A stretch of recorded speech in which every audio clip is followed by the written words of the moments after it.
In the last tender hour before sunrise, San Francisco still believes it is an ordinary city. Trolley wires humming faintly above empty streets, bay air slipping between brick buildings, and kitchen kettles warming in small rooms where people count their blessings in pennies and thread. But there are mornings when history does not arrive with a shout.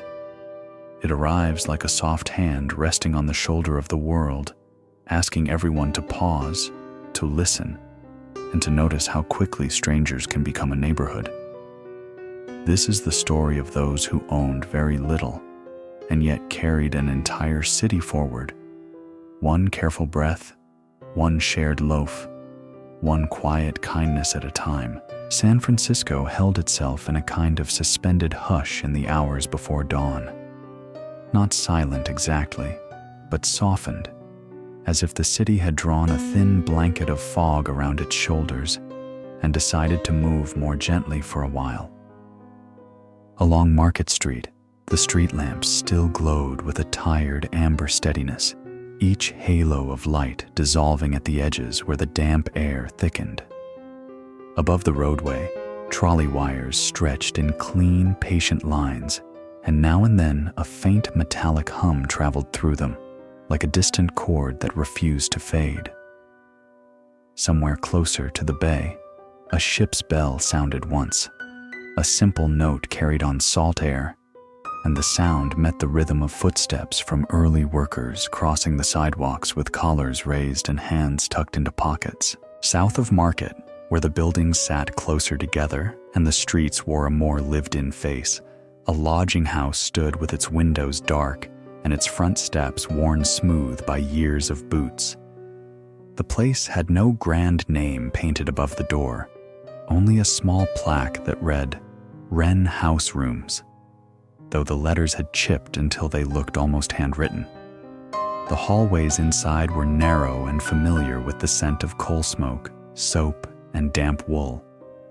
The wallpaper curled at corners like old parchment, and the boards beneath the runners offered a small creak at particular steps, sounds so consistent that the residents learned them the way one learned a neighborhood's birds. In a small room on the second floor, Clara Wren sat at a table that leaned just slightly to the left, corrected by a folded scrap of cardboard tucked under one leg.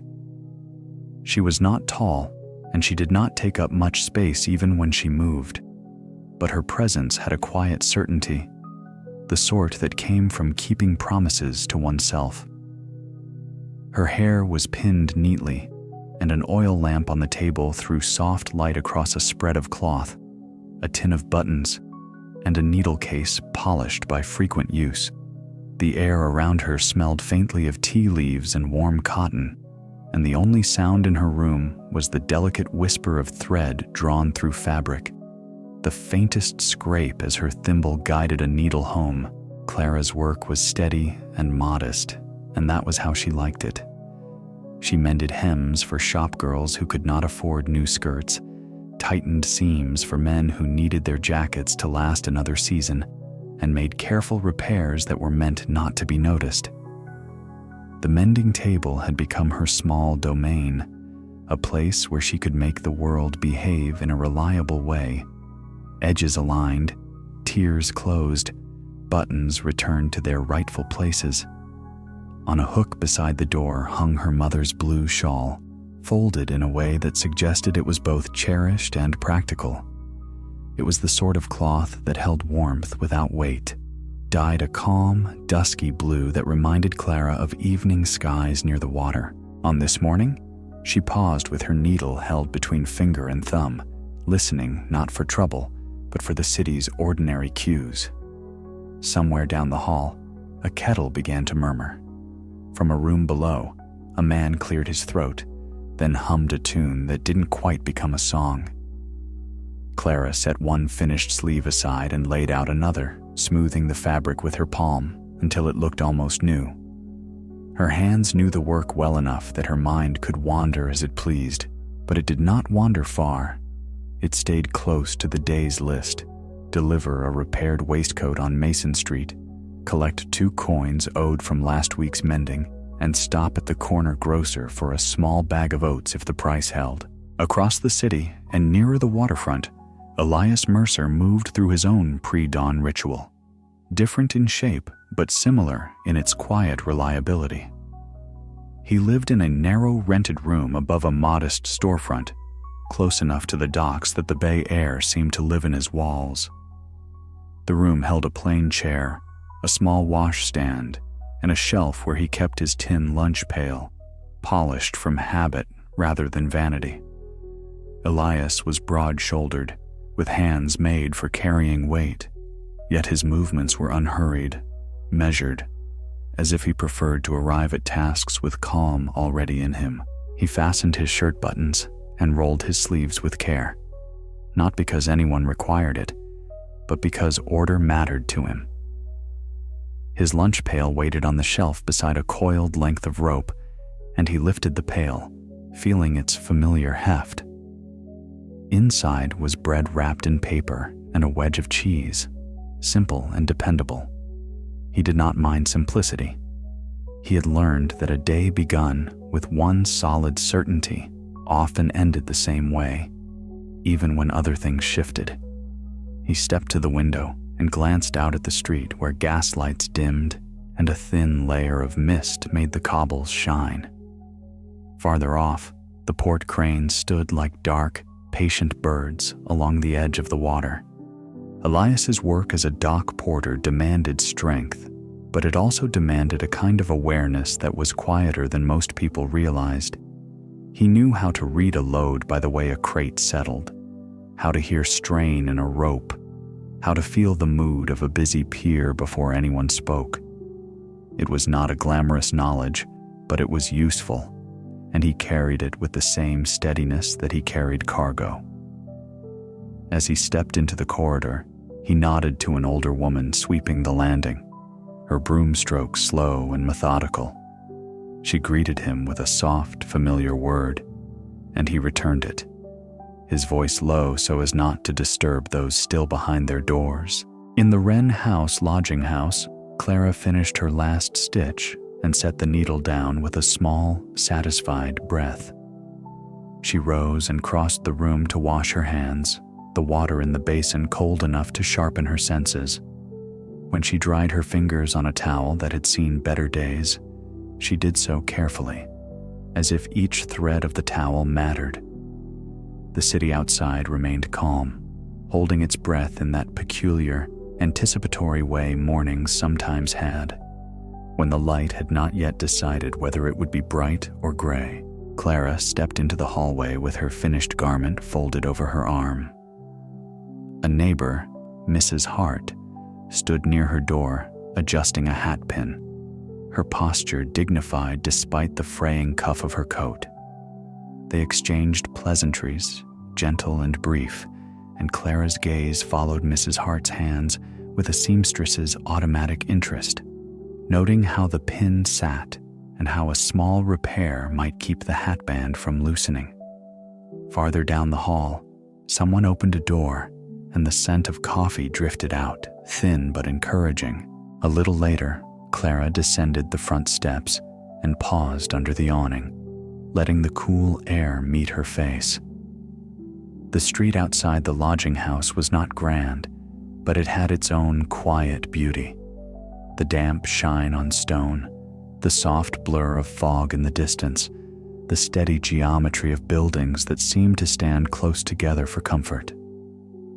She drew the blue shawl around her shoulders, not as a gesture of drama, but as the simple act of someone who had learned to make warmth last. At the same hour, Elias was crossing a wider street nearer the waterfront, the sound of his boots a steady beat against the pavement. He passed a bakery beginning to wake, the warm scent of yeast slipping out through a crack in the door. A cat watched him from a stoop, unbothered, and he nodded to it as if it were another early worker. He adjusted the lunch pail in his hand and glanced up at the trolley wires overhead, noticing how they held their line even in the fog, how they seemed to stitch the city together from one end to the other. For a brief moment, both Clara and Elias, moving separately through different neighborhoods, shared the same sense that the city was made of routines and small assurances. Lamps would be extinguished as daylight rose. Kettles would boil. Brooms would sweep the same landings. There was comfort in that predictability, not because it promised ease, but because it offered a rhythm to follow. And yet, as Clara turned the corner toward Market Street, she heard something that was not quite a sound, more a change in the air, a subtle shift in the city's hum. It was as if the trolley wires had tightened by a fraction, as if the fog itself had paused to listen. Clara slowed without knowing why, her hand briefly resting on the folded garment at her arm, as though she could steady the world by steadying what she carried. At the waterfront, Elias felt it too. Not fear, not alarm, but a quiet noticing, the way one noticed a tide that had begun to turn. He stopped for a moment at the edge of a wide intersection and looked out across the waking street. The ship's bell sounded again, far and calm, and the note seemed to linger a little longer than before. Clara lifted her eyes to the pale horizon where dawn was beginning to gather, and she thought, with simple clarity, that it would be a morning worth paying attention to.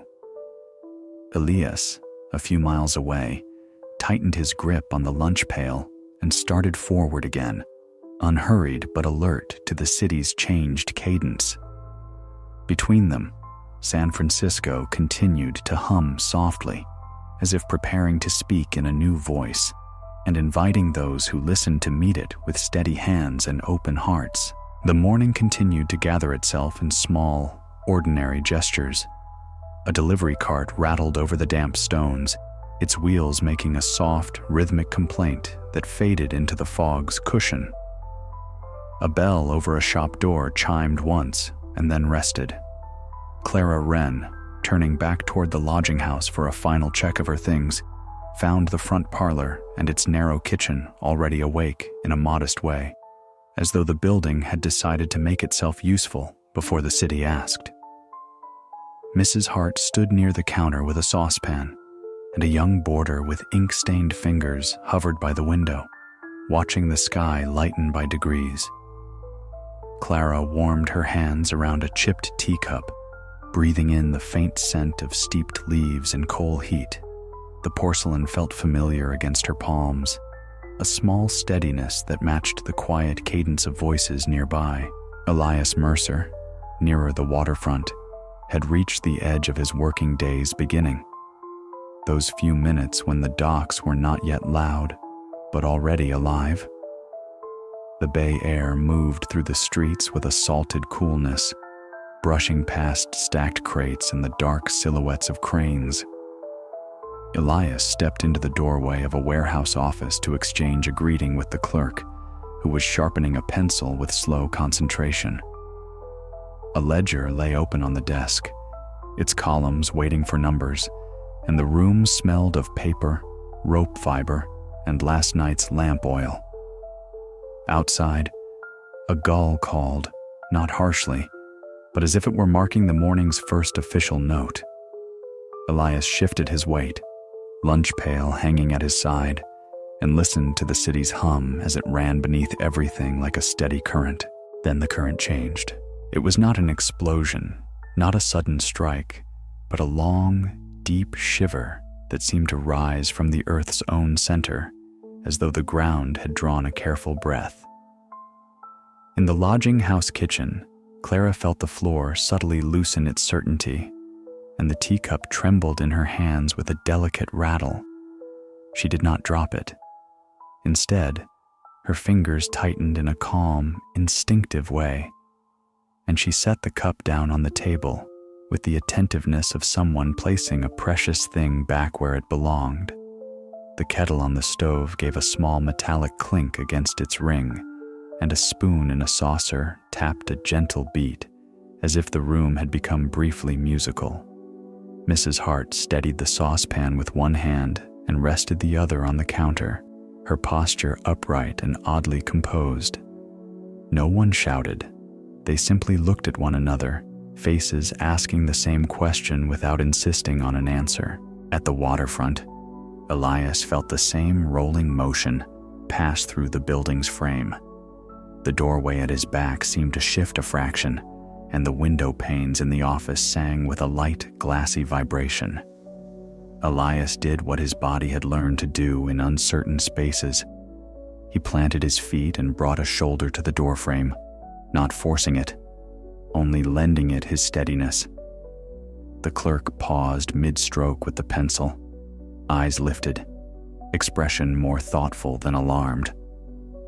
On the street outside, a few men stopped walking and turned their heads as if listening for a distant train. A stack of empty barrels knocked softly together, not toppling, merely acknowledging that the world had moved. The shiver continued for what felt like an extended moment, long enough for people to notice the texture of it and to realize it was not their imagination. It moved through walls and windows and the very air, like a slow wave traveling under a carpet. Clara felt her shawl shift slightly on her shoulders and pressed it closer, not to protect herself from danger, but to anchor herself in something familiar. The weave of cloth, the gentle weight of it, the memory of hands that had worn it before her. Someone in the hallway called out a name in a low voice. "Clara?" And Clara answered at once, as if the sound of recognition were the most sensible tool at hand. The ink-fingered boarder stepped away from the window and offered his arm to Mrs. Hart, who accepted it with a small nod, the way one accepted a courtesy at church. In the office by the docks, Elias felt the building's timbers respond, flexing as if they were remembering they were made from living trees. He breathed out slowly, noticing the scent of salt and paper, and kept his stance quiet and sure. When the motion began to ease, it did not end abruptly. It faded in the manner of a song finishing its final note, lingering just long enough to be fully heard, then dissolving. In the kitchen at Wren House, the spoon in the saucer grew still. The kettle's lid stopped its faint rattle. Clara's hands rested on the edge of the table, and she realized she had been listening not only with her ears, but with her whole body. Mrs. Hart exhaled through her nose and smoothed the front of her apron. The boarder looked down at the floorboards as if expecting them to apologize for their behavior, then gave a small, almost embarrassed smile that made Clara's mouth soften in response. In the warehouse office, the clerk set his pencil down carefully, as though rough movements might invite the shiver back. Elias eased away from the doorframe and straightened his sleeves, a habitual act that returned a sense of order to his hands. The building around Clara seemed suddenly full of quiet, the kind that followed a shared surprise. Doors opened up and down the corridor, and residents leaned out, not rushing, simply checking in. A woman with curlers pinned under a scarf asked, "Everyone all right?" in the tone of someone offering bread. Another man, already dressed for work, nodded and said, "Seems we're all here," as if the greatest relief were the simple accounting of bodies and names.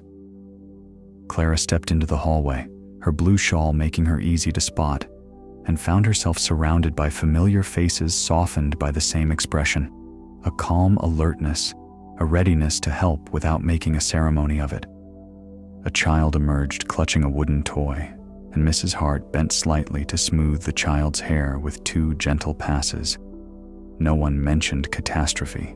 No one borrowed trouble from the future. They were, for the moment, simply a building full of people who had felt the earth move and who now wanted to be sure each other remained steady. At the docks, a similar gathering took shape. Men stepped out of doorways and paused in the street, looking up and down the line of warehouses as if confirming that the familiar landscape was still present. A foreman with a neat mustache raised a hand, not a commanding gesture, but a quiet signal to hold. "Out a moment," he said, and his voice carried an everyday authority, like a man instructing others to mind a wet floor. Elias lifted his lunch pail slightly, not as a shield, but as if reminding himself of what he carried, the ordinary provisions of an ordinary day. He followed the small flow of workers into the open air beside the pier, where space felt generous and the bay's breath made room in everyone's chest. Clara and her neighbors drifted down the stairs and out onto the front steps, instinctively preferring the wide sky to the close walls. The fog, thin and early, moved across the street with unhurried grace, and the street lamps seemed to dim by a shade, as if even the light had noticed something had shifted. Across the way, a shopkeeper held his door open for 2 customers, his face kind and composed. Clara stood beside Mrs. Hart, the boarder, and a few other residents, and together they looked at the street not with dread, but with attention, as if the city had just spoken in a quieter language, and they were learning how to listen. Somewhere to the west, a church bell began to ring, not in alarm, but in measured strokes that sounded almost like reassurance. A man on the corner, hat in hand, said softly that he'd heard such a thing could happen, and Mrs. Hart replied that there was no use in borrowing worry when what they needed was clear heads and open eyes. Clara felt in that moment the curious warmth of being part of a small circle, held together by nothing more complicated than shared presence. She glanced down at the hands of the people nearest her, work-worn, steady, useful, and thought that whatever this morning had become, it would be met best in company. As the light strengthened and the fog loosened, someone suggested in a practical tone that they remain outside for a little while, just to be sensible. Another neighbor offered to fetch extra coats from inside, and Clara volunteered to help, already thinking in calm lists. Who might need warmth? Who might need water? Who might simply need a familiar voice beside them? She adjusted her shawl, lifted her chin, and found herself quietly grateful for the ordinary skills that suddenly felt like gifts. The city, still humming, seemed to invite them into a wider space, out from the narrow rooms, out into open air, where they could gather, count one another again, and decide together what came next. The street outside Wren House held a new kind of attentiveness, as though every window and cornice had become a listener. People did not scatter. Instead, they lingered in small groups, shoulders angled toward one another, voices softened to a neighborly murmur. The fog moved along the cobblestones with a patient drift, drawing the edges of the buildings into gentler lines.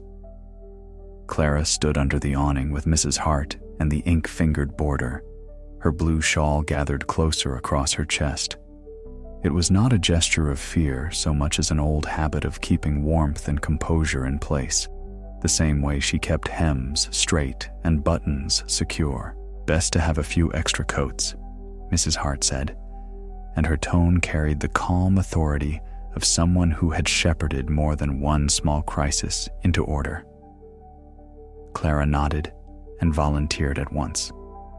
She stepped back inside with 2 other residents, moving carefully on the stairs, not because she expected trouble, but because carefulness was suddenly a language everyone understood. In her room, she did not take time to overthink. She simply chose with the clear logic of necessity. Her needle case went into her pocket first, a small, familiar weight. She added a spool of sturdy thread and a short length of ribbon that could tie a bundle if needed. Then her gaze landed on the blue shawl's mate, a smaller folded piece of cloth her mother had once kept as a handkerchief, and she tucked it into her bag. Finally, she took 2 coins from a tin and placed them in a seam of her purse, not counting them twice, only ensuring they were there. In the hallway, another door opened and a young mother stepped out carrying a bundle that was mostly blankets. The boarder offered to take one end, and she accepted with a grateful nod. Clara noticed how easily the building's usual politeness had become something sturdier, a shared sense of duty without any fuss about it. She carried 2 coats down to the front steps, passing one to Mrs. Hart and offering the other to the woman with curlers pinned beneath her scarf. "You look like you'd prefer it," Clara said simply. The woman smiled and slipped her arms into the sleeves with a small, relieved sound, as if warmth itself were a kind of permission. Across the city, Elias Mercer stood with a cluster of dock workers beside the pier, the bay air cool and steady against their faces. The foreman spoke quietly with the clerk, both of them taking in the line of warehouses and the street beyond. Elias listened without interrupting, his lunch pail hanging from his hand like a small anchor. The shiver had passed, but the world felt subtly recalibrated, as if the city had shifted its weight and was now settling into a new stance. Elias did not name it as danger. He named it as change, and change, he had learned, was best met with practical choices. A man nearby adjusted his cap and said something about going home for his wife. Another nodded and added, as if finishing a thought, "Open air's a comfort." Elias found himself agreeing, though he did not speak loudly. He glanced down at the rope coil he kept tucked beneath his coat and considered what else might be useful if streets grew crowded or if people needed help carrying bundles. His lunch pail, suddenly, felt more important than its simple contents. It was food, yes, but it was also a tool of routine, a reminder that he could still do the next sensible thing.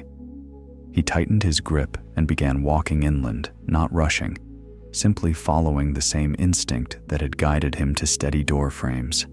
Move toward space, move toward people. In Clara's neighborhood, the gentle congregation on the street began to shift into motion. Someone suggested the nearest open square. Someone else mentioned a larger park a few blocks away. The names moved through the small crowd like passing notes, and as they did, people began to arrange themselves into little traveling groups. Clara found Mrs. Hart at her elbow, and together they joined a line of neighbors turning toward wider streets. The boarder walked beside them, carrying a small bundle of papers tied with twine, his face thoughtful but composed. Clara kept her eyes forward, watching the pavement for uneven stones.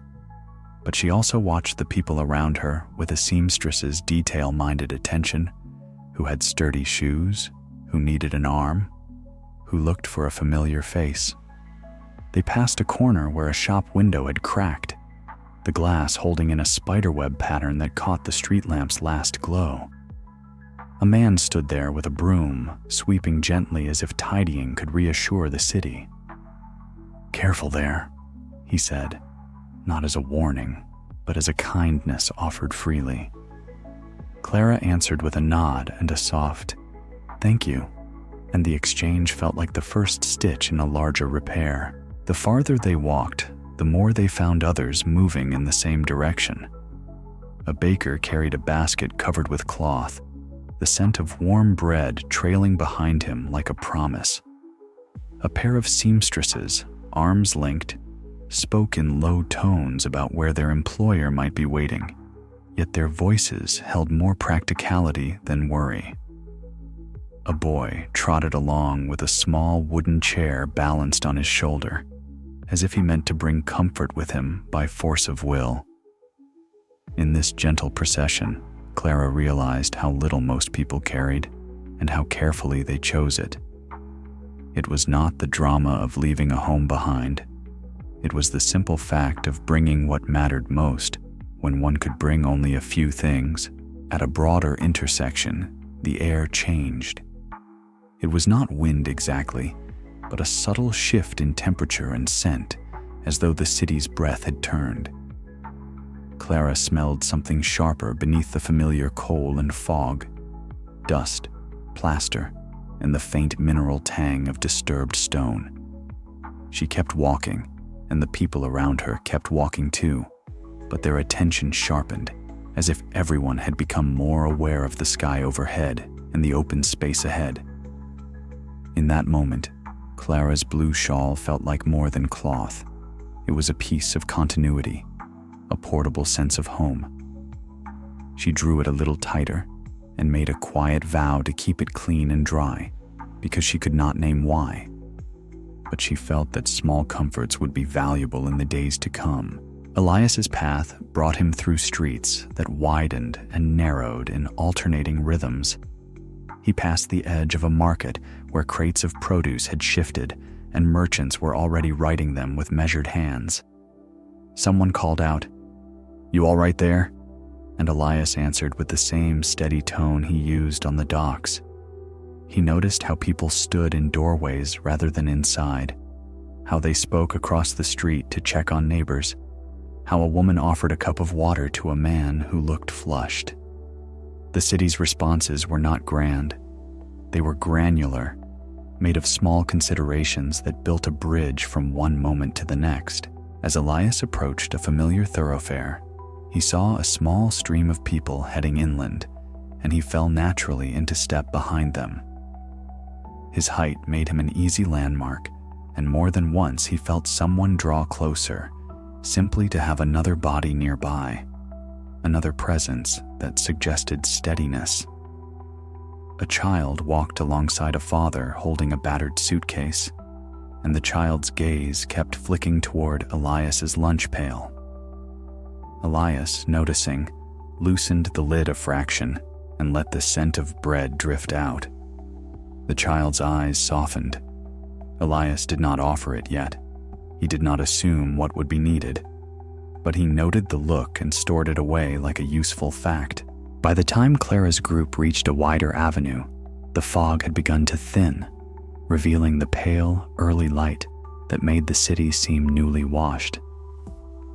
It was then that Clara noticed a small detail she might otherwise have missed: a ribbon caught on a low fence, fluttering with delicate insistence. It was pale yellow and frayed at the end, likely torn from a package or a child's hair.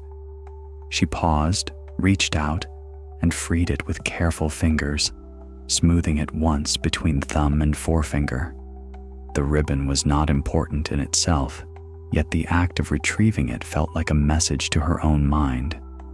Gather what can be gathered, mend what can be mended.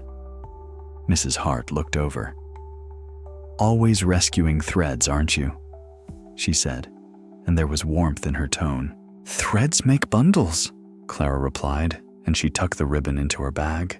They continued onward, and ahead, beyond a rise in the street, Clara could see the suggestion of trees, dark shapes against a brightening sky.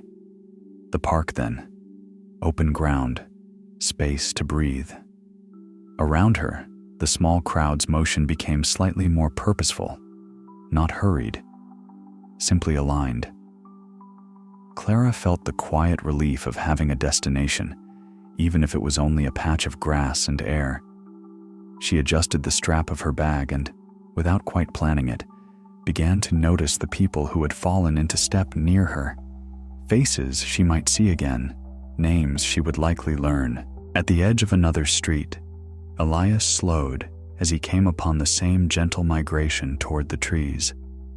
He could not yet see the park clearly, but he sensed it, in the way the light opened and the buildings pulled back. He shifted his lunch pail to his other hand and found himself walking beside a woman in a blue shawl, still a few yards away, separated by other bodies, yet close enough for him to register the calm set of her shoulders. In the thinning fog, the blue cloth stood out like a quiet sign. A thought came to Elias with the plain simplicity of a dockworker's instinct. If people kept moving toward the same open place, then familiar faces would gather there, and it would be easier to look after one another.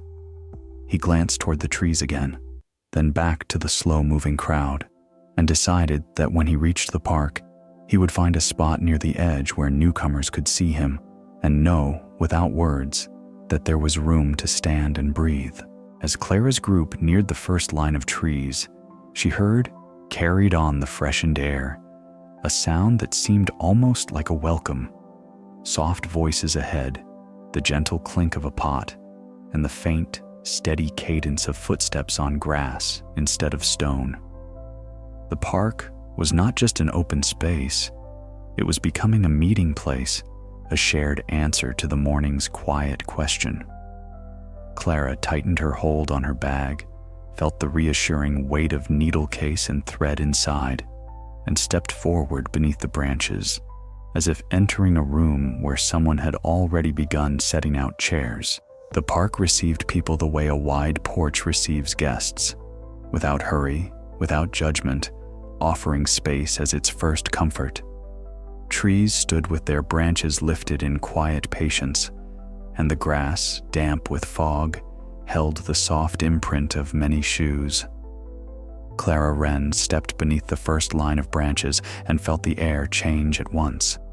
The city's sharper scents, coal smoke and plaster dust, fell behind her, replaced by a gentler mixture. Green leaves warmed faintly by the rising light. Moist soil, and, drifting in from farther off, the clean salt breath of the bay. It was an air that encouraged measured breathing and made the body remember it could be steady. All around her, small groups were arranging themselves with simple efficiency. A family set a blanket near a low hedge, smoothing the corners with the calm focus of laying a tablecloth. Two elderly men chose a bench and sat with their hats on their knees, surveying the scene like quiet stewards. Someone had begun boiling water in a pot, its lid tilted slightly, releasing a soft, comforting steam. And the sound of it, a gentle simmer, threaded through the park's early murmur. Clara moved with Mrs. Hart and the boarder toward an open patch where others from Wren House were already gathered.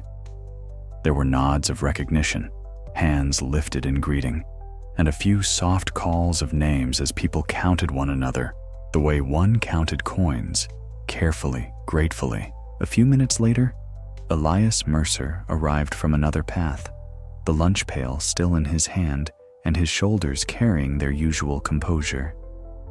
He paused at the park's edge just as he had imagined he might, choosing a spot where newcomers would see him and feel, without words, that there was room. From here, he could watch the flow of people arriving, the way they glanced about for familiar faces and then settled, relief showing in small shifts of posture. He noticed the woman in the blue shawl again, Clara, moving among a cluster of neighbors with the calm air of someone already thinking in useful lists. Elias did not approach at once. The park held so many small currents that it seemed best to let them find their own gentle course. As the fog thinned, the park brightened, and with the brightness came details that felt newly vivid. The slick shine on laurel leaves, the pale lichen clinging to a tree trunk, the faint glimmer of dew along a fence rail. Somewhere beyond the park, a bell rang in a measured rhythm, and the sound seemed to float above the rooftops like a calm marker of time. Clara found herself listening, not for warnings, but for reassurance that the city still had its ordinary instruments, bells, kettles, footsteps, and that those instruments still knew their parts. She drifted a little farther from her group to get a clearer look, careful not to stray so far that Mrs. Hart would worry. Near a stand of trees, the scent sharpened unexpectedly into something fresh and herbal. Clara turned and saw a low branch, heavy with glossy leaves. Someone, perhaps in passing, had bruised a few of them, and the released fragrance carried the clean, resinous note of bay. It was a scent her mother had once used to calm a pot of beans, to make humble food feel like a small celebration. Clara reached out and touched one leaf lightly, then let her hand fall.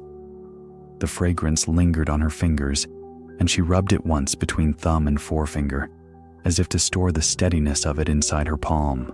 On a nearby path, a man in a work coat guided a woman by the elbow, speaking in a tone that was low and reassuring.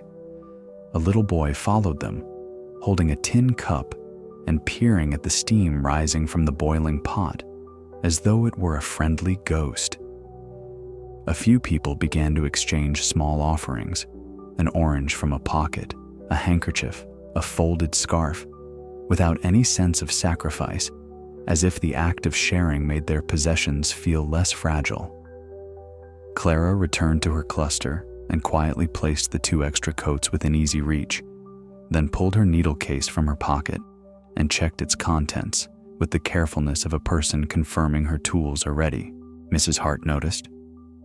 "Planning to mend the whole park?" she asked, her voice dry but kind. "Only what comes to hand," Clara replied, and her answer felt more truthful than she intended. Things would come to hand. She could already sense it. Cloth would tear, buttons would vanish, children would scrape knees. People would need little acts of care, and Clara's hands knew how to give them without fuss. From his vantage near the edge, Elias watched the park's gentle transformation. Where there had been open grass, there were now small clusters arranged like a patchwork quilt. Families, friends, neighbors by building or trade. He noticed the way people chose their places, near trees for shelter, near paths for visibility, near one another for comfort. The city seemed to be quietly reorganizing itself, not by decree, but by instinct. Elias set his lunch pail down beside him and loosened his shoulders with a slow roll, keeping his gaze attentive and calm. A thin, silvery veil of fog drifted through the park again, arriving not as a wall but as a soft visitor. It slid between the trees and across the grass, catching the light and making every outline gentler. Faces looked less strained in it, voices lowered naturally, and the world took on a quiet hush that reminded Elias of standing in a warehouse before the day's shouting began. The fog did not hide, it softened. It cooled the air and seemed to gather scattered thoughts into something more orderly. People who had been speaking too quickly paused, breathed, and resumed at a steadier pace. Clara felt it as well. The fog brushed her cheeks with cool fingertips, and she found that her shoulders dropped a fraction, as though they had been waiting for permission. She looked around the park and saw, with a seamstress's eye for small structures, how the clusters of people formed natural boundaries and pathways. Someone had already started a small, informal center near the boiling pot, an area where newcomers could ask a question and be pointed toward a safer patch of grass. A man with a flat cap stood there, giving directions in a gentle tone, and his gestures were slow and clear, as if he were mapping the park with his hands. Clara stepped toward that center with a practical intention. The boiled water, she reasoned, could be shared. The coats could be offered. The small supplies she carried might be more useful if people knew she had them. As she approached, she caught a glimpse of Elias on the far side, still near the edge, still composed, watching in a way that suggested he was quietly making himself available. Their eyes met briefly across the fog-softened distance. He raised his chin in a small, polite acknowledgement, and Clara returned it, feeling a subtle reassurance in the presence of another steady person.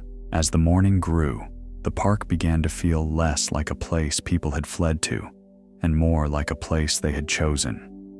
A woman with a basket offered a few apples. An older man produced a small tin of peppermints and handed them out with ceremonial seriousness. Someone started sweeping a path with a bundled twig broom, clearing leaves and bits of debris as if tidiness could make the ground more hospitable. The gentleness of these actions had a quiet magic to it, not an enchantment that sparkled, but one that settled into the bones. The park, with its fog and trees, became a kind of shared living room beneath the open sky. Near midday, Clara found herself standing by the bay leaf branch again, the scent lifting each time the air moved. She looked at the people gathered, some seated, some standing, some pacing slowly. and realized how the poorest among them carried their lives in small, careful bundles. A tin box for coins, a shawl, a lunch pail, a child's blanket. These items were not grand, yet each held a story and a practical promise. Warmth, food, work, continuity. Clara touched the edge of her own bag and felt the familiar shapes inside: thread, needle, ribbon. She thought of the day's tasks she had intended and how those tasks had changed into something wider and more communal. It was not a loss exactly. It was an adaptation, like a garment altered to fit a new season. Elias, noticing the way the fog eased people's shoulders, stepped away from the park's edge and walked toward the informal center. He lifted his lunch pail and carried it with the quiet confidence of someone bringing provisions to a gathering.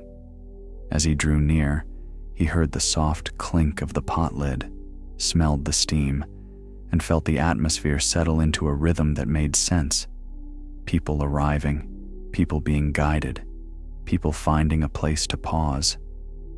He saw Clara there, the blue shawl unmistakable, her hands already at work, offering a coat, adjusting a strap on someone's bundle, speaking in calm, efficient phrases. Elias stopped a respectful distance away and waited until her attention naturally turned. When she looked up, he nodded again, this time with a touch more familiarity, as if to say he recognized her steadiness from earlier. "Looks like you've found the heart of things," he said, his voice low, friendly, and simple. Clara's expression warmed. "It found us," she replied, and then, after a brief glance at his lunch pail, she added, "If you're willing, we could use another pair of hands here, just for guiding people as they arrive." Elias did not hesitate. He shifted the pail to his other hand and stepped closer, aligning himself beside the small center as naturally as if he had been assigned there. The fog drifted around them like a soft curtain, and the bay leaves above released their clean scent again, as though the park itself approved of the arrangement. Together, without announcing it, they began to make a welcome, a steady presence, a calm voice, a place where questions could land gently and be answered. As the light climbed and the city beyond the trees continued its quiet, unsettled hum, Clara and Elias found themselves sharing a simple understanding. This park would be important, and so would the small acts performed within it. Before Elias turned to greet the next newcomers, Clara leaned slightly toward him and said, "There's a woman named Mrs. Hart with us. She's wise about keeping people comfortable. I'll introduce you if you like." Elias's eyes softened. "I'd like that," he said. Clara nodded, and the promise of an introduction, small, ordinary, and human, settled between them like a gentle hook, drawing their separate mornings into a shared, steadier path. By afternoon, the park had developed a gentle sense of layout, as if an unseen hand had unfolded a simple plan across the grass. People did not spread randomly anymore. They settled in clusters that made sense to them, by building, by trade, by the familiar cadence of shared language. Blankets and coats formed low borders, and bundles were placed with careful intention, never far from an owner's reach. Paths began to appear where many feet agreed to tread, and the damp blades of grass along those lines were slowly pressed into a soft, darkened ribbon. The fog, lingering in thin drifts beneath the trees, moved through the makeshift village like a calm messenger, carrying quiet words and the scent of bay leaves from one gathering to the next. Clara Wren and Elias Mercer remained near the informal center beside the pot, where steam rose in steady sighs. The pot itself had become a kind of hearth, not because it was dramatic, but because it offered something reliable: warmth in the hands, water that could be shared, and the soft sound of simmering that reminded everyone of kitchens and ordinary mornings. Mrs. Hart arrived with her dignified posture and keen eyes, and Clara introduced Elias as she had promised. Mrs. Hart assessed him in one brief glance, the way she might assess a shelf bracket or a hat pin, and then her expression eased. "Good shoulders," she said simply. "You'll be useful." Elias, unoffended, nodded and answered with an equally simple courtesy. From that moment, the three of them moved around one another with growing ease, like people who had been part of the same neighborhood longer than they truly had. As more newcomers arrived, Clara found herself doing what she did best, noticing small needs before they became large ones. A young girl's sleeve hung in a ragged tear where it had caught on something during the morning's walk. Clara crouched and asked permission with her eyes, then took the child's arm gently and brought the fabric together. She did not have much thread to spare, yet she made each stitch deliberate, tight enough to hold without puckering. The girl watched with serious fascination, as if the needle were a small instrument of magic. When Clara finished, she tied off the thread with a neat knot and smoothed the sleeve once. The child's shoulders relaxed, not because the world was suddenly easy, but because one small thing had been made right again. Elias, for his part, took on tasks that suited his steadiness. He helped arrange a few planks into a windbreak near a group of older men who looked thin in their coats. He carried a crate of oranges to the center and placed it on a folded blanket so it would not sink into damp ground. When he spoke in measured phrases that did not rush anyone. "There's room here," he told newcomers as they approached. "Water's warm if you'd like a cup. Sit where the ground feels kind." His voice carried the calm authority of someone used to guiding heavy loads into place, and people responded as if they could feel the weight of his composure and borrow a little of it. A few feet away, the pot's keeper, an older woman named Mrs. Delaney, had become the park's quiet conductor. She kept the lid tilted at just the right angle to release steam without losing too much heat. She handed cups in a steady rhythm, never making anyone feel hurried, never making anyone feel overlooked. "One for you," she would say, "and one for your neighbor if you'll carry it."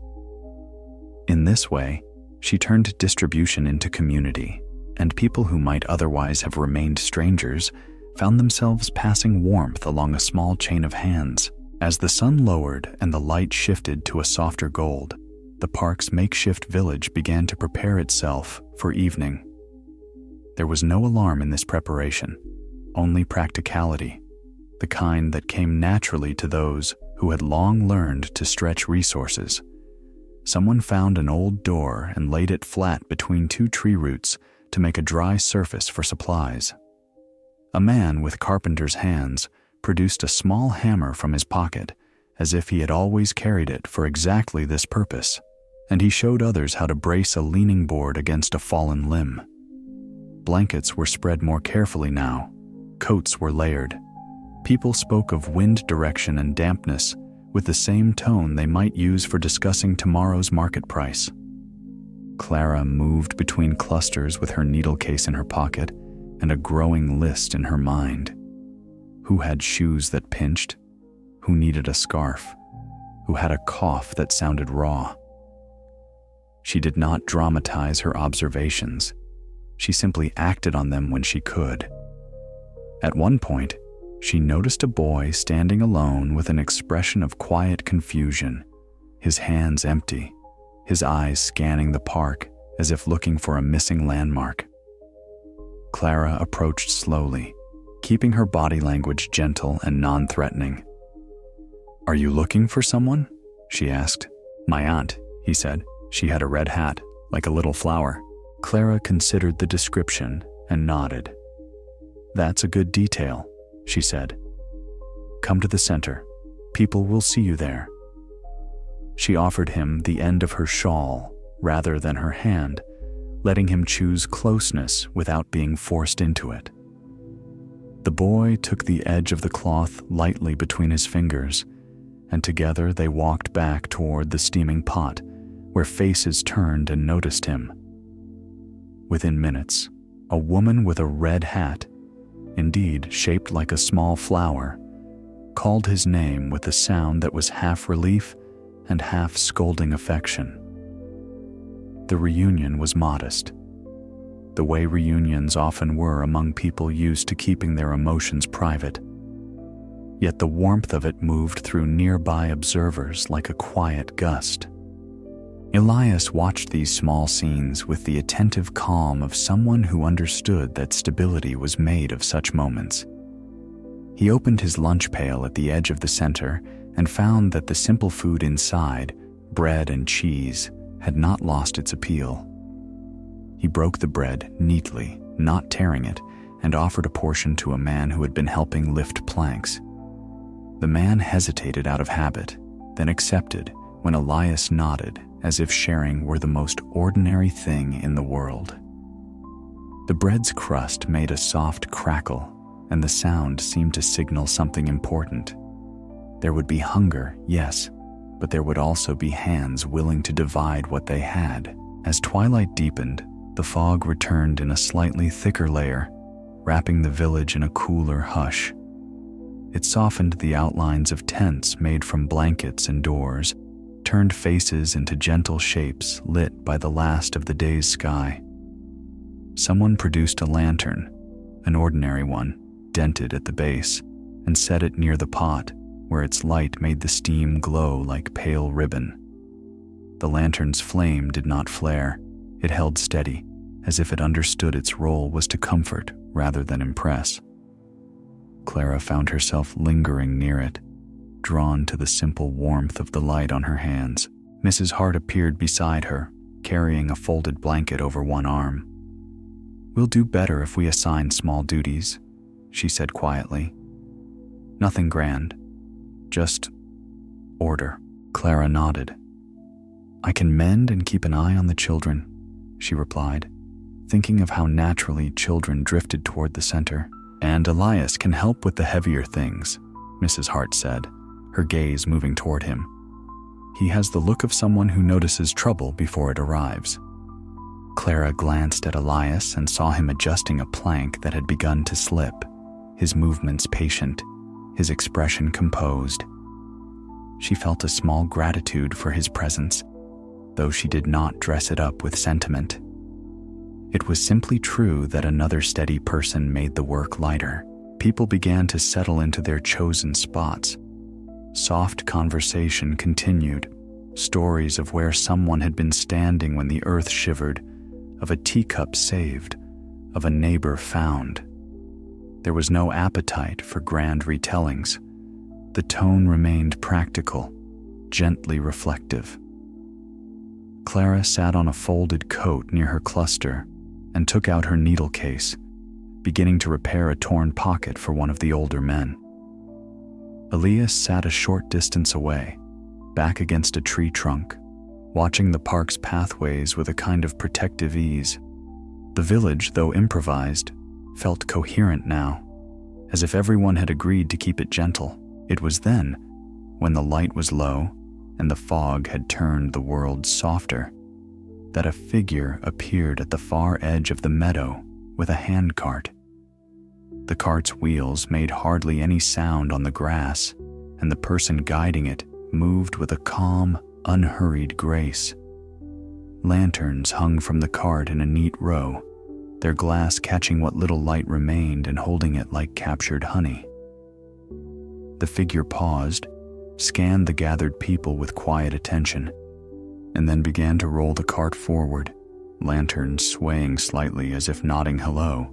Elias noticed first and straightened subtly, not tense, simply alert. Clara followed his gaze and felt a small lift of curiosity. Mrs. Hart, ever practical, narrowed her eyes as if evaluating the cart's usefulness. The lantern bearer drew closer, and the soft glow from the glass made the fog around him shimmer faintly. He looked neither wealthy nor poor, neither young nor old in any easily measured way, but he carried himself like someone accustomed to bringing light to places where it was needed. Clara leaned slightly toward Elias and spoke in a low, curious tone. "Do you know him?" Elias shook his head once. "No," he said, and then, as the lantern bearer neared the center, he added, "But it looks like he's come with something we can use."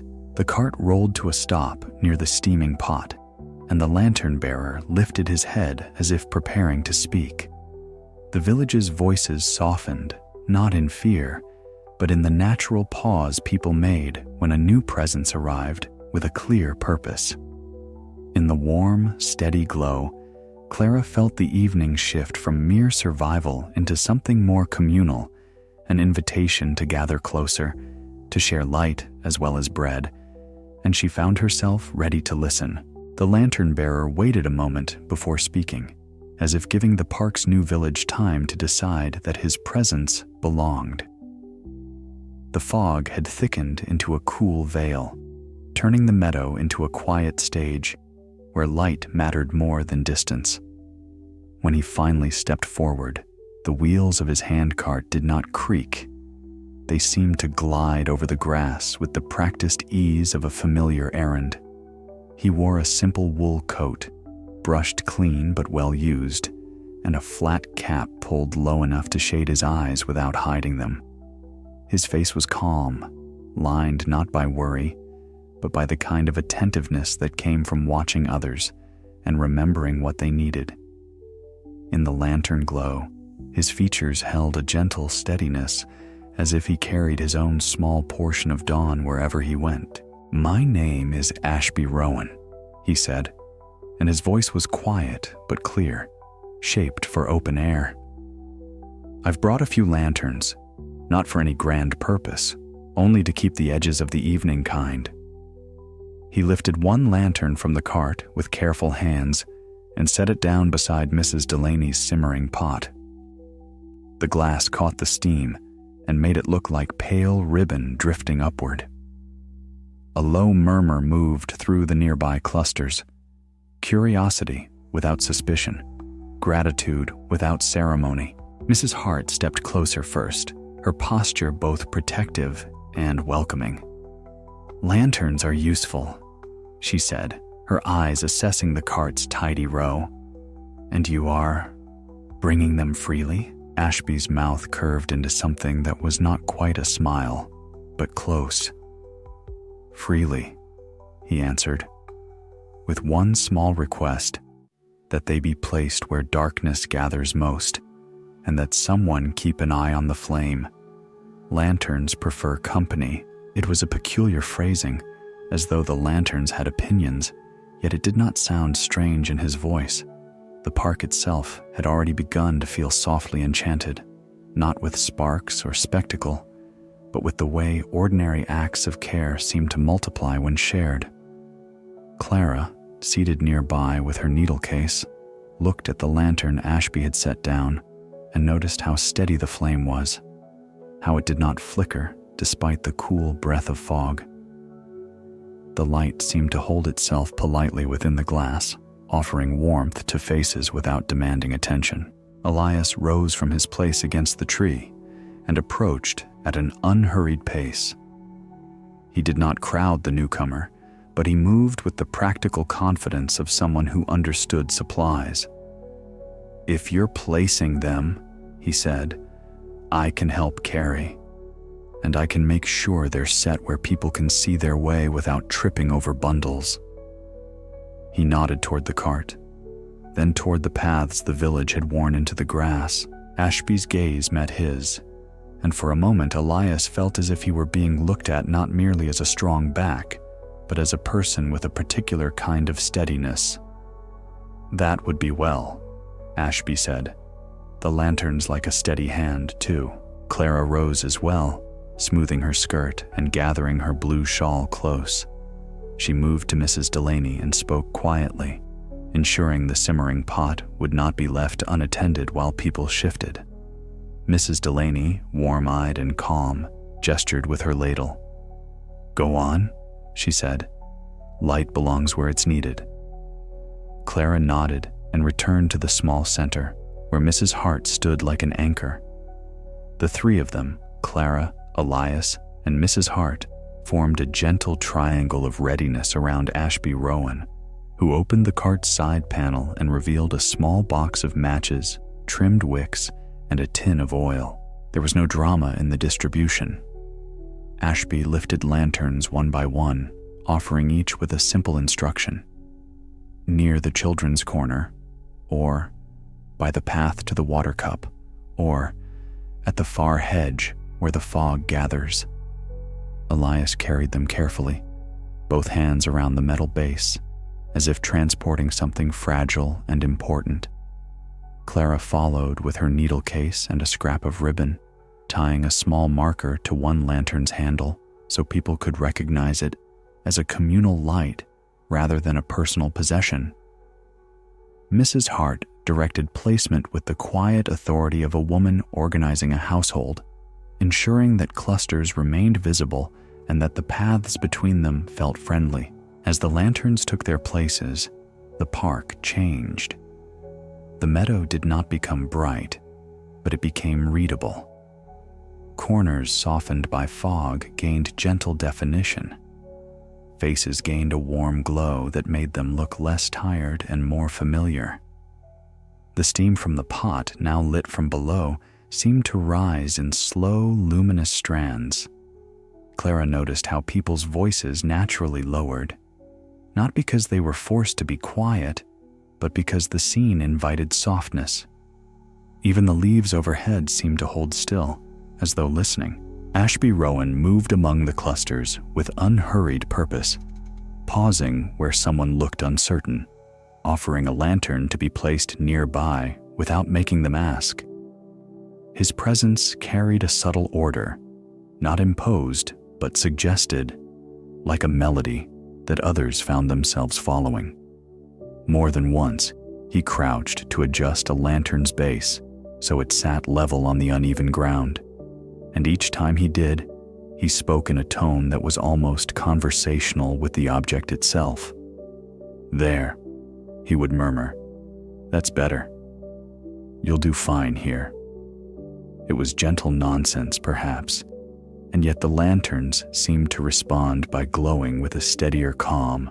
Soon, the village had a soft constellation of lights, small points scattered across the grass, connected by faintly illuminated paths. People began to gather closer to the lanterns as if drawn by warmth, and with gathering came stories. Not the kind of stories that demanded attention or applause, but the sort people offered when hands were busy and faces were turned kindly toward them. Someone spoke of saving a teacup, another of a loaf of bread rescued from a shelf, another of a neighbor's cat found under a porch and carried out with dignity.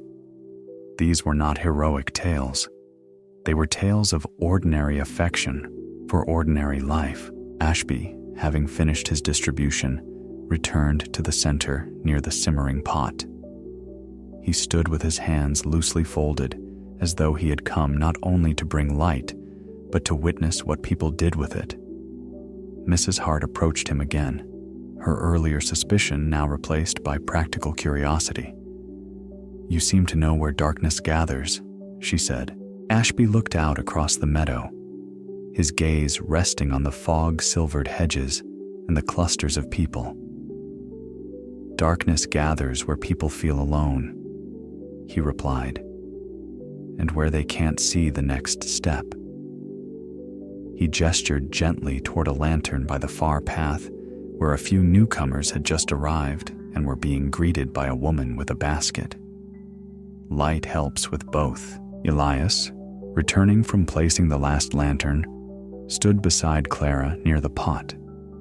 He opened his lunch pail again and offered a piece of bread to a child who hovered close, watching the steam with solemn fascination. The child accepted and smiled, the bread held like treasure. Clara watched the exchange and felt a quiet warmth move through her chest, a recognition that survival here was taking the shape of sharing: food, light, attention. She reached into her bag, produced the pale yellow ribbon she had rescued earlier, and tied it loosely to the handle of the central lantern. "So, people can find this one," she said softly, mostly to herself, but Elias heard. "That's smart," he replied. "Mark the heart." The words were simple, yet they lingered in Clara's mind like a small charm. Later, as the evening deepened and the fog turned cooler, Ashby did something unexpected. He did not make a speech, nor did he issue instructions. Instead, he sat on a folded blanket near the center and began to tell a story in a voice that matched the lantern's glow. Low, steady, and gently rhythmic. It was not a story about disaster or danger. It was a story about a harbor town he had once visited, where fishermen kept lanterns hung along a quay so that anyone returning in the mist could find their way without shame. He spoke of how the light did not belong to one person, but to the whole quay, and how, over time, the town learned to recognize itself in that shared glow. As he spoke, people drifted closer. They did not crowd. They formed a loose ring, leaving space for breath and movement. Clara found herself sitting with her hands folded over her needle case, listening as if each word were a stitch binding the village together. Elias sat nearby, knees bent, lunch pail at his side, his gaze attentive. Mrs. Hart remained standing at the edge of the ring, arms crossed, yet her expression had softened to something like approval. The story ended not with a flourish, but with a quiet observation. "A lantern is only a small thing," Ashby said, "but it teaches a useful habit, to keep a place for one another." He lifted his eyes and looked around the ring, meeting faces with gentle steadiness. "Tonight, you've begun that habit." For a moment, no one spoke. Then Mrs. Delaney ladled warm water into a cup and offered it to Ashby with a small nod, as if acknowledging his place among them. He accepted and thanked her, and the simple exchange seemed to seal his welcome more effectively than any declaration. Clara leaned slightly toward Elias. "He speaks like someone who's done this before," she murmured. Elias nodded once, his gaze still on the lantern keeper. "Or like someone who notices what people forget to say," he replied. The fog drifted through the lantern light again, and the meadow's soft constellation held steady. In that calm glow, Clara felt something settle into place. Not certainty about what the next day would bring, but trust in the small structures they were building. Shared light, shared water, shared attention. Before the ring dispersed, Ashby looked toward Clara and Elias as if he had noticed their quiet teamwork near the center. "If you're willing," he said, addressing them both in the same gentle tone. "I could use 2 steady people tomorrow. Not for heavy work, for listening, for keeping the lantern map in your minds. Who is where, and who might need a little more light." Clara's fingers tightened lightly around her needle case, a familiar anchor. Elias shifted his lunch pail closer to his boot. Neither of them felt pressured. The invitation was calm, like an offered seat. Clara met Elias's eyes, saw his quiet agreement, and then turned back to Ashby. "We can do that," she said. Ashby nodded, as if he had expected nothing else.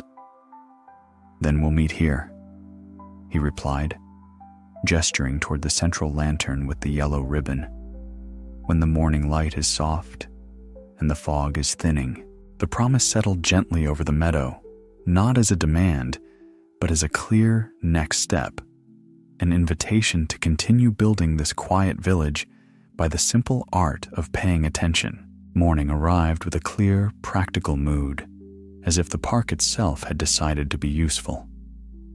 The fog thinned into pale ribbons that drifted between the trees and then dissolved, leaving dew bright on the grass and a cool cleanliness in the air.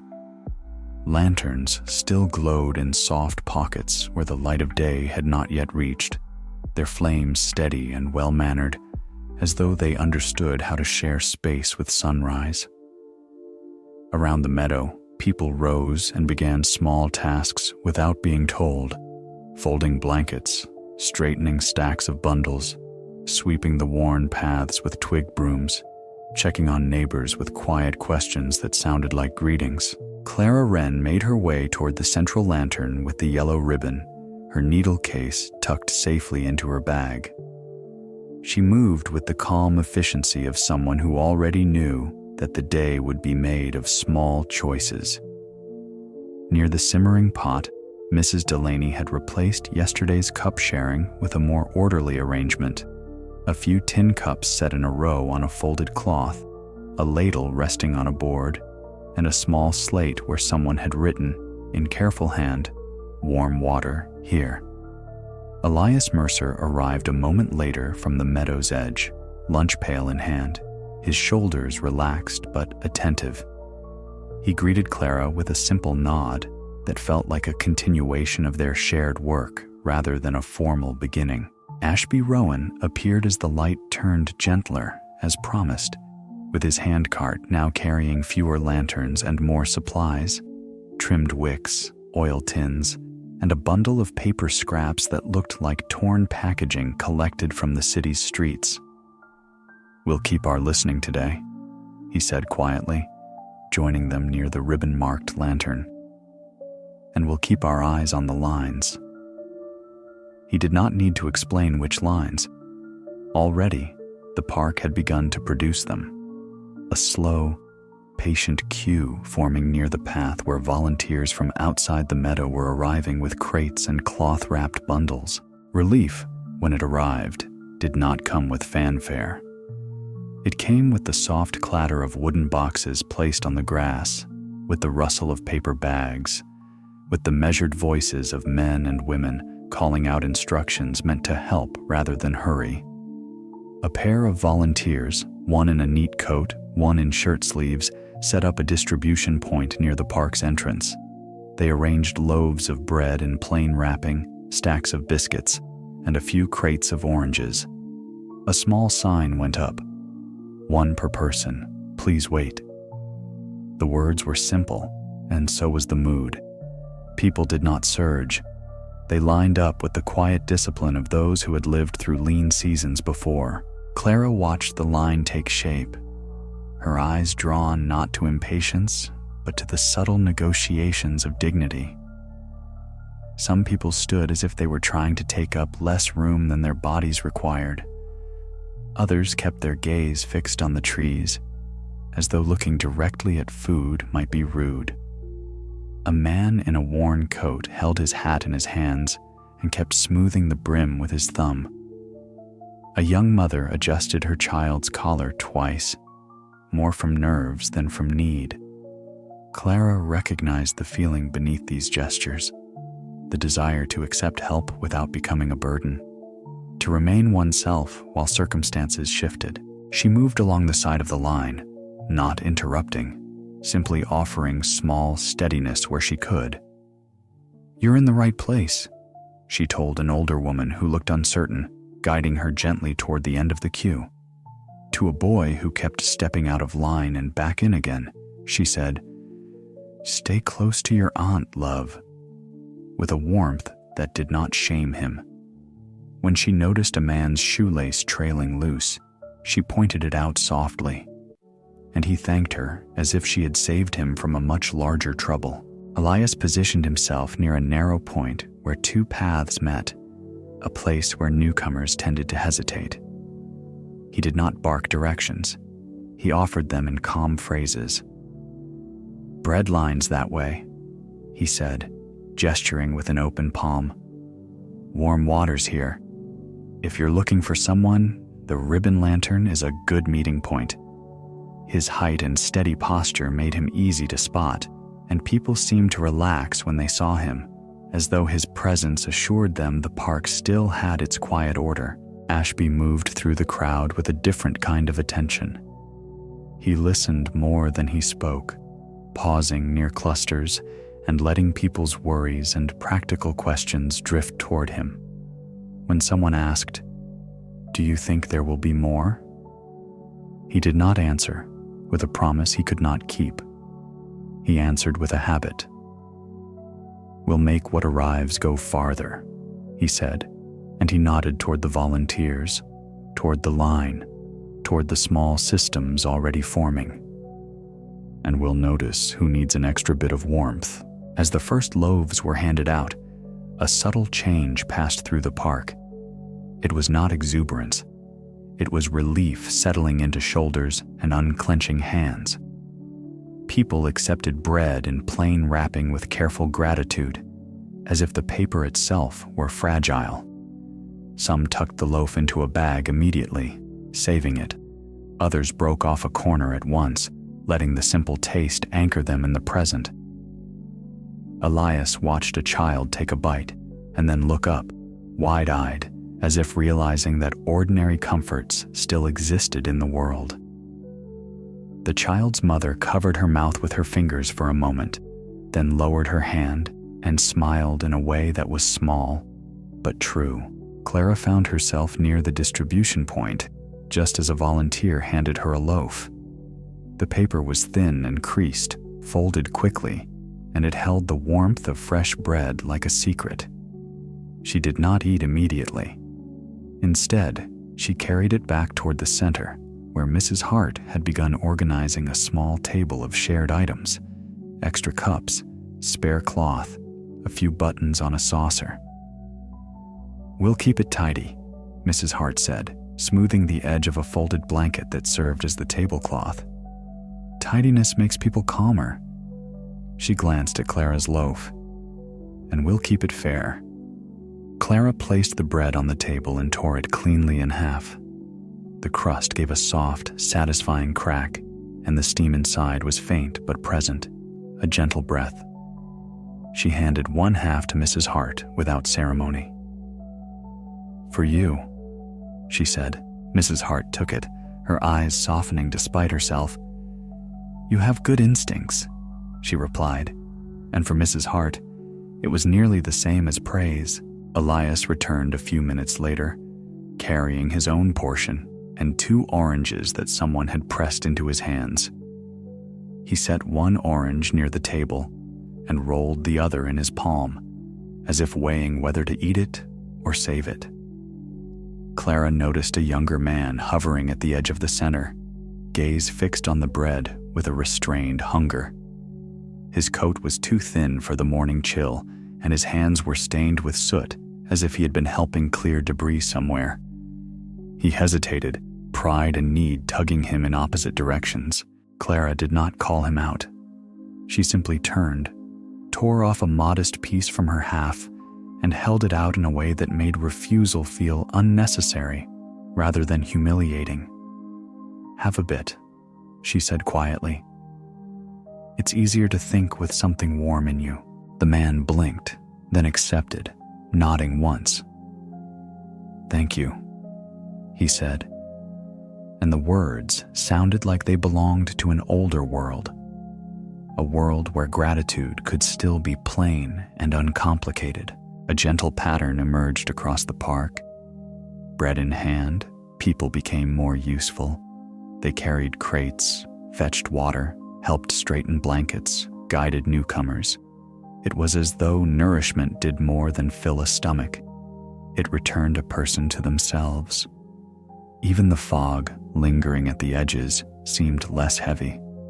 The lantern flames, now faint in daylight, held their steadiness anyway, like small reminders of last night's shared light. Clara noticed something curious as the morning continued. The bread, wrapped in that thin, plain paper, seemed to keep its warmth longer than it ought to. She would pass a piece to someone and feel, even minutes later, that it still held a gentle heat, as if the gratitude that moved through the park had become its own quiet ember. She did not announce this observation. She only tucked it away as another small fact, like a ribbon saved from a fence. When she mentioned it to Elias in a low voice, he lifted an eyebrow and rubbed his thumb against the paper of his own portion, as if testing the truth of it. "Feels like it remembers the oven," he said. "Or it remembers being shared," Clara replied, and they exchanged a look that held the soft wonder of something unexplainable, but harmless. Ashby, passing behind them, paused as if he had heard. "Some things keep warmth when they're passed kindly," he said, not as a proclamation, but as a simple observation, like a man noting the weather. Then he continued on, leaving the remark floating in the air like a small charm. As the bread line shortened, the distribution point shifted to blankets and simple supplies: soap, bandages, a few tin cups. Mrs. Delaney coordinated warm water with renewed purpose, and Mrs. Hart began assigning gentle roles. Who would keep the shared table tidy? Who would guide newcomers to open spaces? Who would watch for children wandering? Elias volunteered to help move crates when the volunteers needed stronger arms. Clara, between mending small tears and tying markers on communal items, found herself thinking about how quickly a village could grow from nothing but attention. Near midday, Ashby returned to the ribbon lantern and addressed Clara and Elias with the same quiet clarity as before. "This afternoon," he said, "people will start looking for what they lost.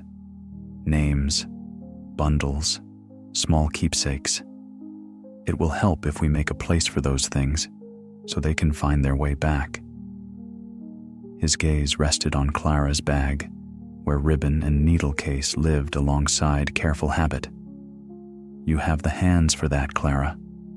And you have the memory for it, Elias." Clara felt her fingers curl lightly around the strap of her bag, already imagining a table, a cloth, small notes pinned beside objects. Elias nodded, the idea settling into him like an assignment he could carry. The park had fed its people. Now it was ready to help them recover their scattered pieces. "We'll do it," Clara said, "and we'll start near the center," Elias added, glancing toward Mrs. Hart as if to include her steady oversight in the plan. Ashby's expression warmed in a quiet way. "Then after the next round of supplies," he said, "meet me by the old hedge on the east side. There's a flat stone there that makes a good table, and the light falls kindly in the afternoon." The invitation was simple and practical, yet it felt like the next page turning. Clara looked across the meadow, at the paths, the lanterns, the lines now softened into conversation, and imagined a small library of returned things waiting to be built. She adjusted her blue shawl, felt the lingering warmth of shared bread in her hands, and nodded once, ready to meet Ashby by the hedge when the day's light shifted. The afternoon light arrived the way it often did in San Francisco, quietly, with a mild shift in color rather than a dramatic change in brightness. The fog that had lingered in pale ribbons through morning had drawn back, leaving the air clear enough to reveal the fine textures of the park. The lacework of leaves against sky, the soft bruising of grass where many feet had passed, the faint sheen on tree trunks where dew still clung in shaded places. The park's makeshift village held its rhythm with increasing confidence. Bread lines had softened into small conversations. Warm water had become a steady offering rather than an event. And now, as Ashby Rowan had predicted, people began to look not only for food and shelter, but for the smaller, more personal anchors that gave life its familiar weight.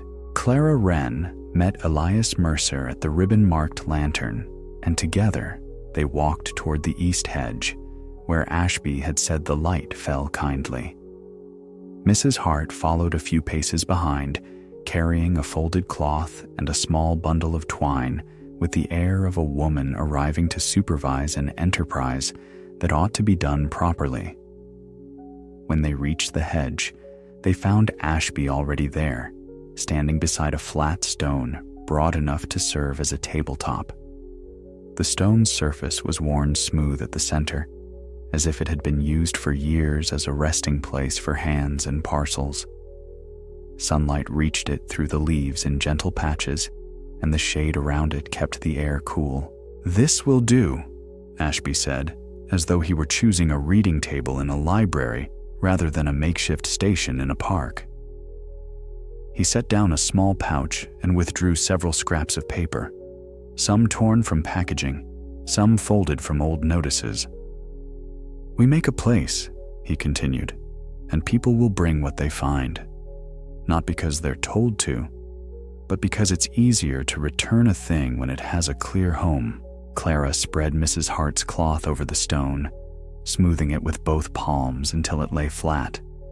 The cloth was plain, but in the dappled light, it looked almost ceremonial, like a table set for a quiet meal. Elias placed a small crate beside the stone to hold larger items, and then he stood back, surveying the hedge line and the nearby path. People passed often here, drawn by the cooler shade and the way the hedge seemed to cradle sound. It was a sensible location, visible enough to be found, calm enough to invite care. Mrs. Hart took the twine and began making short lengths, her fingers quick and practiced. "We'll need tags," she said, as if she had always been the manager of lost things. "And a system. Systems calm the mind." Clara nodded and pulled her needle case from her bag. She also produced the pale yellow ribbon she had rescued the previous day, now cut into smaller pieces. "Ribbons make markers," she said softly, and tied one to the hedge branch above the stone so it fluttered gently as a sign. The ribbon's movement was subtle, but it caught the eye in a friendly way, like a wave from someone who recognized you. Elias cleared his throat lightly, then spoke to a couple passing nearby. "If you find anything that belongs to someone else," he said, "you can bring it here. We'll keep it safe, and we'll write a note." His voice carried steady reassurance rather than instruction. The couple slowed, nodded, and continued on, already glancing at the ground as if newly attentive to dropped items. The first object arrived almost at once, carried by a boy with a smudge on his cheek and a seriousness that made him look older than his years. He held out a single glove, brown leather, worn at the fingertips. "I found it by the water cups," he said. Clara accepted it as though it were something valuable, because to someone it would be. She turned it over gently, checking for a mark. Inside, stitched faintly along the cuff, were the initials EM. Clara felt a small internal smile at the neat coincidence. Elias noticed her glance and leaned closer. "Not mine," he said, though his eyes softened, "but someone will be glad of it." Mrs. Hart tore a paper scrap cleanly, and Clara wrote in her neat hand, "Brown glove, initials EM, found near water cups." She tied the note with twine to the glove's cuff, then placed it on the cloth-covered stone as though shelving a book. The boy watched, satisfied, and then drifted away as if he had completed an important duty. Soon, more items followed, each with its own quiet story. A pair of spectacles in a cracked case arrived in the hands of an older woman who said they had been left on a bench. A child's wooden toy horse was brought by a man who held it carefully, as if afraid it might be alive. A small tin of sewing needles appeared. Clara's breath caught for a moment at the sight, so similar to her own, along with a soft-spoken note. "Found in the grass near the west path." Clara tagged it and set it beside the glove, feeling a gentle satisfaction in seeing objects return to order. With each addition, the stone began to resemble a small collection, arranged not by value, but by the care with which it was handled. Clara moved items into tidy rows, leaving space for hands to reach without knocking things over.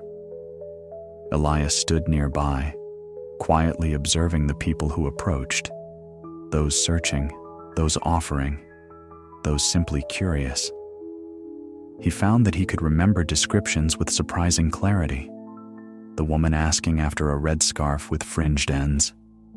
The man seeking a child's tin cup with a dent in the rim. The young mother describing a ribboned letter tied with string. "Blue ribbon, you said?" Elias repeated to one woman, his voice calm.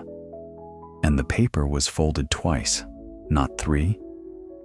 She nodded quickly, relief brightening her face at the precision. Elias did not promise he could find it, but he made the description feel heard, as though hearing itself was a kind of service. Clara, meanwhile, began mending small items as they came, not altering them, only making them more likely to survive their return. A torn glove seam was stitched discreetly. A loose button on a child's coat, left on the table with a note, was reattached. She worked in the dappled light with the same careful rhythm she used at her leaning table in Wren House, and the familiar motion calmed not only her hands, but those who watched.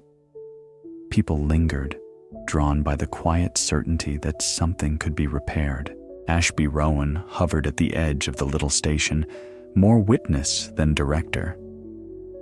Now and then he offered a suggestion in his gentle tone.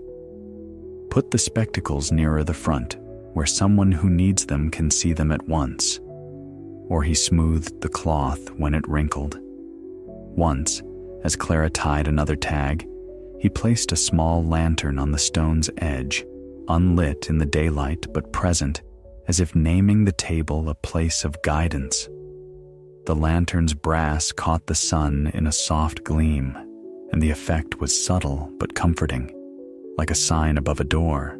As afternoon continued, the lost and found table became something more than a practical station. People began to treat it as a meeting place. They arrived not only looking for objects, but to ask after neighbors, to trade small bits of news, to confirm that someone from their building had been seen in the park. A man brought a bundle of letters tied with ribbon and asked, embarrassed, if anyone had found a similar bundle. Clara took down his description and placed a note on the table, weighted by a smooth stone. Looking for letters tied with blue ribbon. Ask for Mr. Benton. The act of writing it down seemed to ease his shoulders. It was as if the worry had moved from his chest to the paper, where it could be managed. Mrs. Hart, who had initially insisted on systems, now found herself offering something else as well. Quiet kindness disguised as organization. Tell me your name, she would say, and then, and the name of the person who might recognize the item. She wrote these details with brisk precision, yet her eyes remained warm. When a young woman described a locket and then faltered, Mrs. Hart did not press. She merely nodded once and said, "We'll keep watch. Go have some water. Come back when you're ready." The woman exhaled and obeyed, as if grateful to be given permission to step away. Elias began to understand why Ashby had asked him to use his memory. It was not simply about recalling objects. It was about recalling people, who had arrived with whom, who had been seen near which lantern, who seemed to be searching for a familiar face. He noticed patterns. The dock workers tended to cluster near the meadow edge. The seamstresses gravitated toward Clara's table. Families with small children chose spots near the warmer lanterns. Elias stored these observations like coordinates, not for control, but for guidance. When someone asked, "Have you seen a woman in a gray coat with a basket?" he could answer, "Yes, near the laurel trees by the east path." And the relief that followed felt like the return of an object far more precious than a glove. The table's collection grew. A pocket watch that had stopped at an odd hour, a small hand mirror in a cloth pouch, a knitted cap still holding the shape of someone's head. Each item was tagged, described, and placed with care. Clara began to call it, silently in her mind, a library, because each object felt like a story, waiting to be reunited with its owner. And like a library, it required a certain respect, gentle hands, patient searching, and the understanding that what mattered to one person might look ordinary to another. Late in the afternoon, as the light slanted more warmly through the trees, a child approached with a toy horse clutched to his chest. He had come earlier with his aunt, and now he stood at the edge of the table, eyes scanning the neatly arranged items. "Is this mine?" he asked.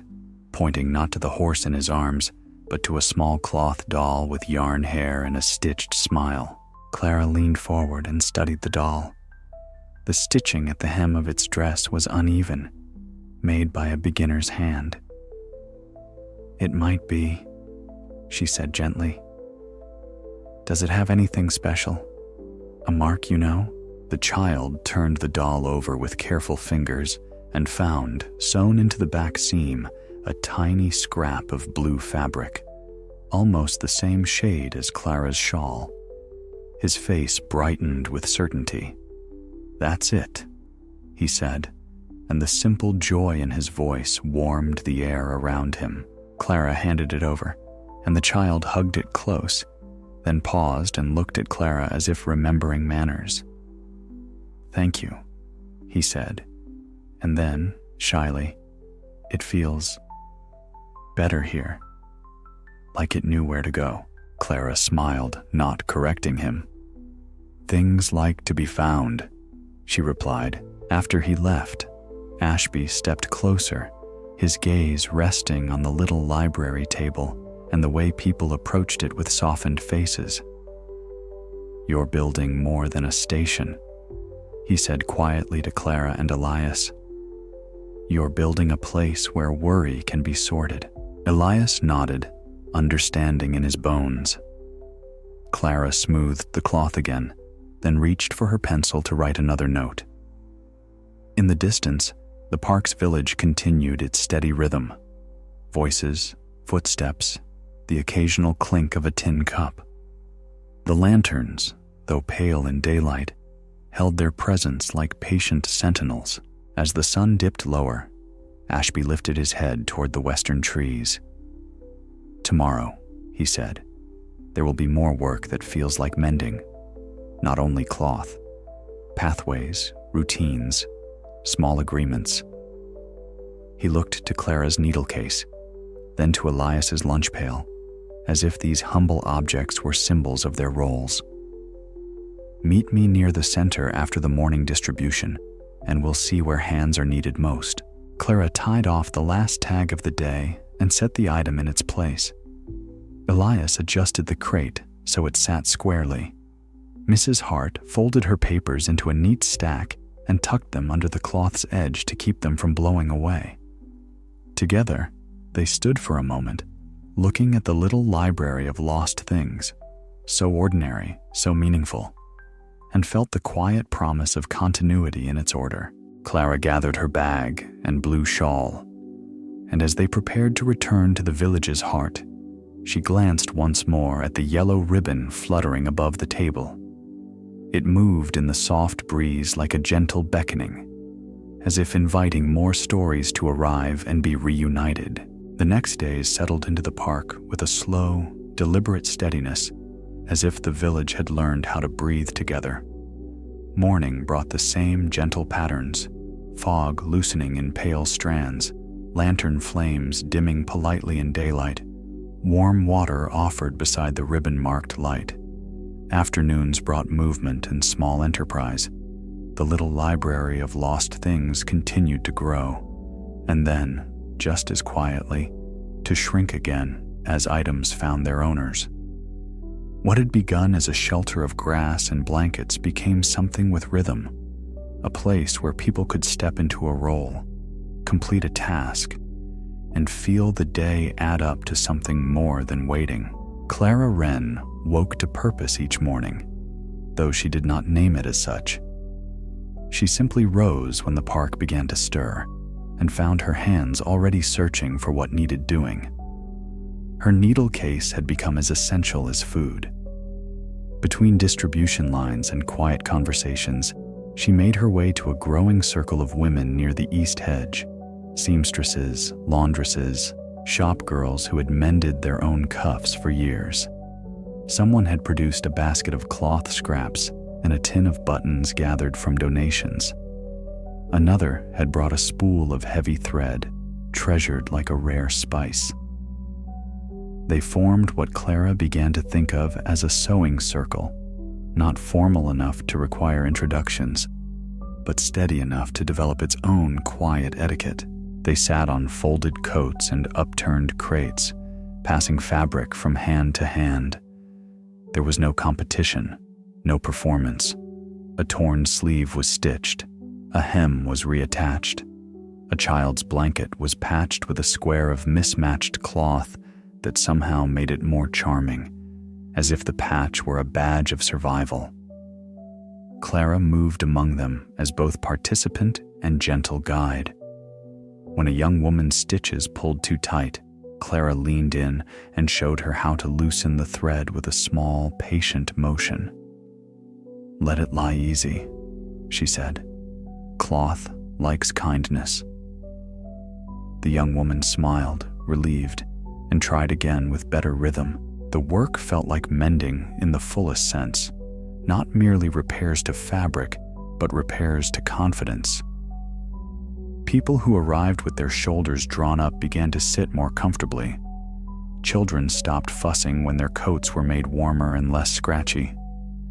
Men whose trousers had ripped during the morning's walk returned later and accepted repairs with a quiet gratitude that did not embarrass either party. Each stitch was small, but it held something larger. Proof that things could be made usable again. Elias Mercer found his own role with the same quiet inevitability. The doc had always taught him that the difference between chaos and order was not force, but arrangement.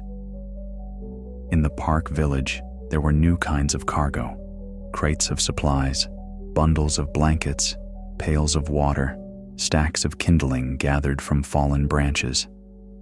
Volunteers arrived in shifts, and though their intentions were good, the park's pathways could tangle if no one guided traffic gently.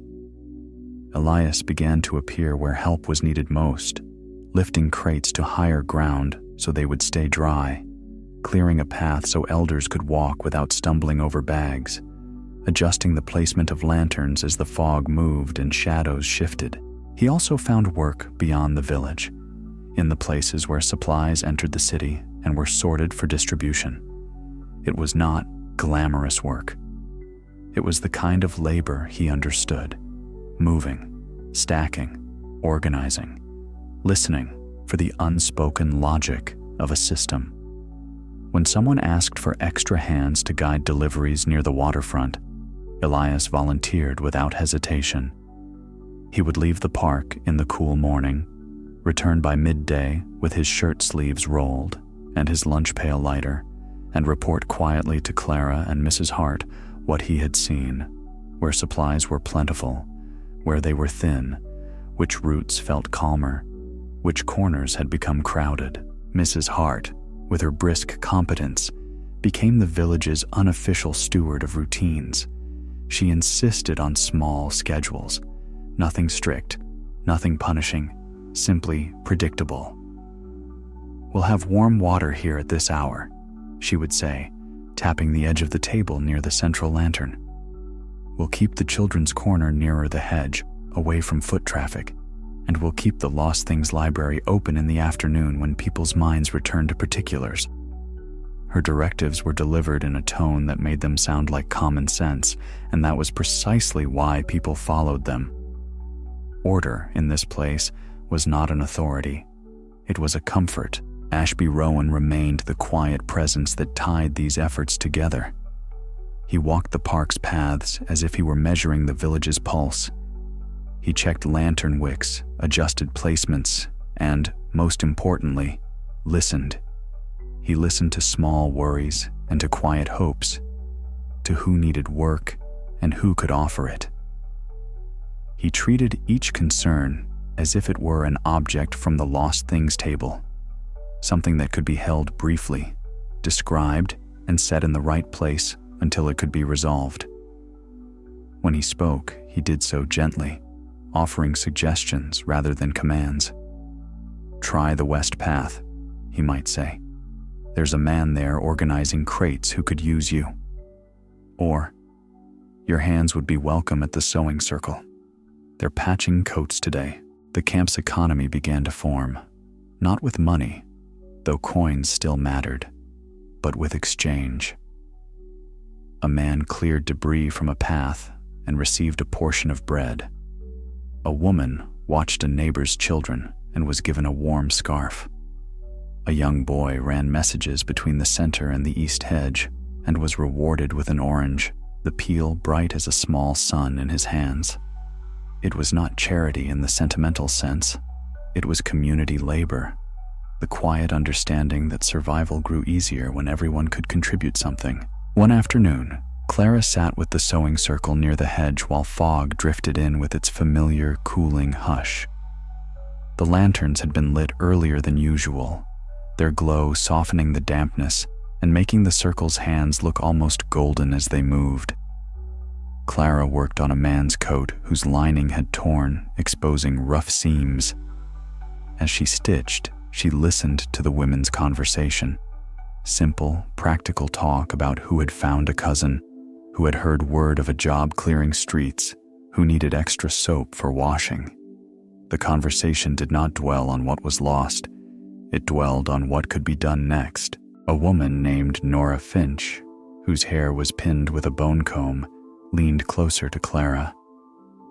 "You've got the calmest hands in the park," she said quietly, not flattery, but observation. Clara's needle paused for a heartbeat. "My hands only do what they're taught," she replied. Nora smiled. "Then teach mine to be calmer," she said, and Clara, with a small warmth, guided her through a neat, even stitch that Nora repeated until her thread stopped knotting. Meanwhile, Elias returned from the waterfront with a small note pinned to his shirt pocket, the paper creased from handling. He found Clara near the sewing circle and waited until she finished her stitch before speaking. "There's work at the south end," he told her, voice low. "Sorting supplies, guiding people through the line. They're looking for steady hands, not just strong backs." Clara glanced up, her eyes attentive. "For the women too?" she asked. Elias nodded. "For anyone who can keep it orderly," he said. "And if you know anyone who can cook for groups, they need that as well." Clara's mind made a quiet list at once. Nora Finch, Mrs. Delaney, the baker who had shared bread. "I'll tell them," she said. They walked together toward the central lantern, where Mrs. Hart stood reviewing a small set of notes. The park's village hummed with low activity. Children playing with stones and sticks in a designated corner. Men carrying pails to the warm water station. Women folding blankets with careful corners. The atmosphere held the coziness of shared purpose, like a well-run household scaled up to a meadow. As they approached, Ashby stepped out from the fog-softened path and greeted them with a slight incline of his head. "Good," he said, as though he had been expecting them at that moment. "The village is learning its shape." Mrs. Hart looked up. "And it will keep it," she replied briskly, "if we keep our routines." Ashby's eyes moved from Clara's needle case to Elias's lunch pail, both familiar symbols now, and then out across the park. "There will be a time," he said gently, "when the park cannot hold everyone as comfortably. People will begin to look for rooms, for shared rentals, for work that lasts longer than a day. When that begins, the habits you've built here will matter more than the tents." Clara felt a quiet stirring at the thought, not dread, simply awareness of the next stage. She had been living moment to moment, stitch to stitch, yet she understood what Ashby meant. The village's kindness and order were portable. They could be carried into new streets, new buildings, new routines, Elias shifted his weight and asked, practical as ever, "How will we know when it's time?" Ashby's mouth curved, almost smiling. "You'll hear it," he said, not as a loud announcement, as a change in the questions people ask. Less, "Where is bread?" and more, "Where can I begin again?" Mrs. Hart nodded as if filing that away. Clara looked across the meadow and imagined chalk lines, signs, simple maps. She thought of how the Lost Things library had helped return objects, and how perhaps a new kind of table could help return people to opportunity. The idea was not fully formed, but it was there, like a thread waiting to be threaded through a needle. As the afternoon light shifted and the fog loosened again, Ashby rested a hand lightly on the central lantern's handle, where the yellow ribbon still fluttered. "Tomorrow," he said softly, "we'll start a new sort of organizing. Not objects, not bread, information." He glanced at Elias, then at Clara. "A map people can trust." Clara's fingers tightened gently around her needle case, the way they did when she prepared for a careful stitch. Elias's hand settled on his lunch pail handle, as if accepting a familiar burden. Mrs. Hart's eyes sharpened with interest. "A map," Clara repeated, and the word felt like a promise. Ashby nodded. "Chalk and kindness," he said, and then, as if inviting them into an ordinary appointment, he added, "Meet me near the center after the first distribution. We'll find a board, and we'll begin." The invitation was quiet, practical, and strangely comforting, like being told there would be tea at a particular hour. The village around them continued its gentle work, stitching itself together in small acts, while Clara, Elias, and Mrs. Hart held the next step in mind. A new way to mend a city, drawn not with thread, but with lines that could guide people home. The morning distribution had become a practiced ritual, less like a queue and more like a gentle tide. People drifted toward the entrance in orderly waves, received bread or biscuits in plain wrapping, and returned to their clusters with the quiet satisfaction of a task completed. The park's paths, worn smooth by many shoes, guided bodies without the need for constant directions. Lanterns were extinguished one by one as daylight strengthened, yet the ribbons tied to their handles remained, small signals of shared ownership that made the village feel coherent. Clara Wren watched the process from near the central lantern, her needle case tucked away for once. Her attention turned to Ashby Rowan's promised task: chalk and kindness, a map people could trust. Ashby arrived carrying a slate board that looked as if it had been salvaged from a classroom, its wooden frame nicked at the corners.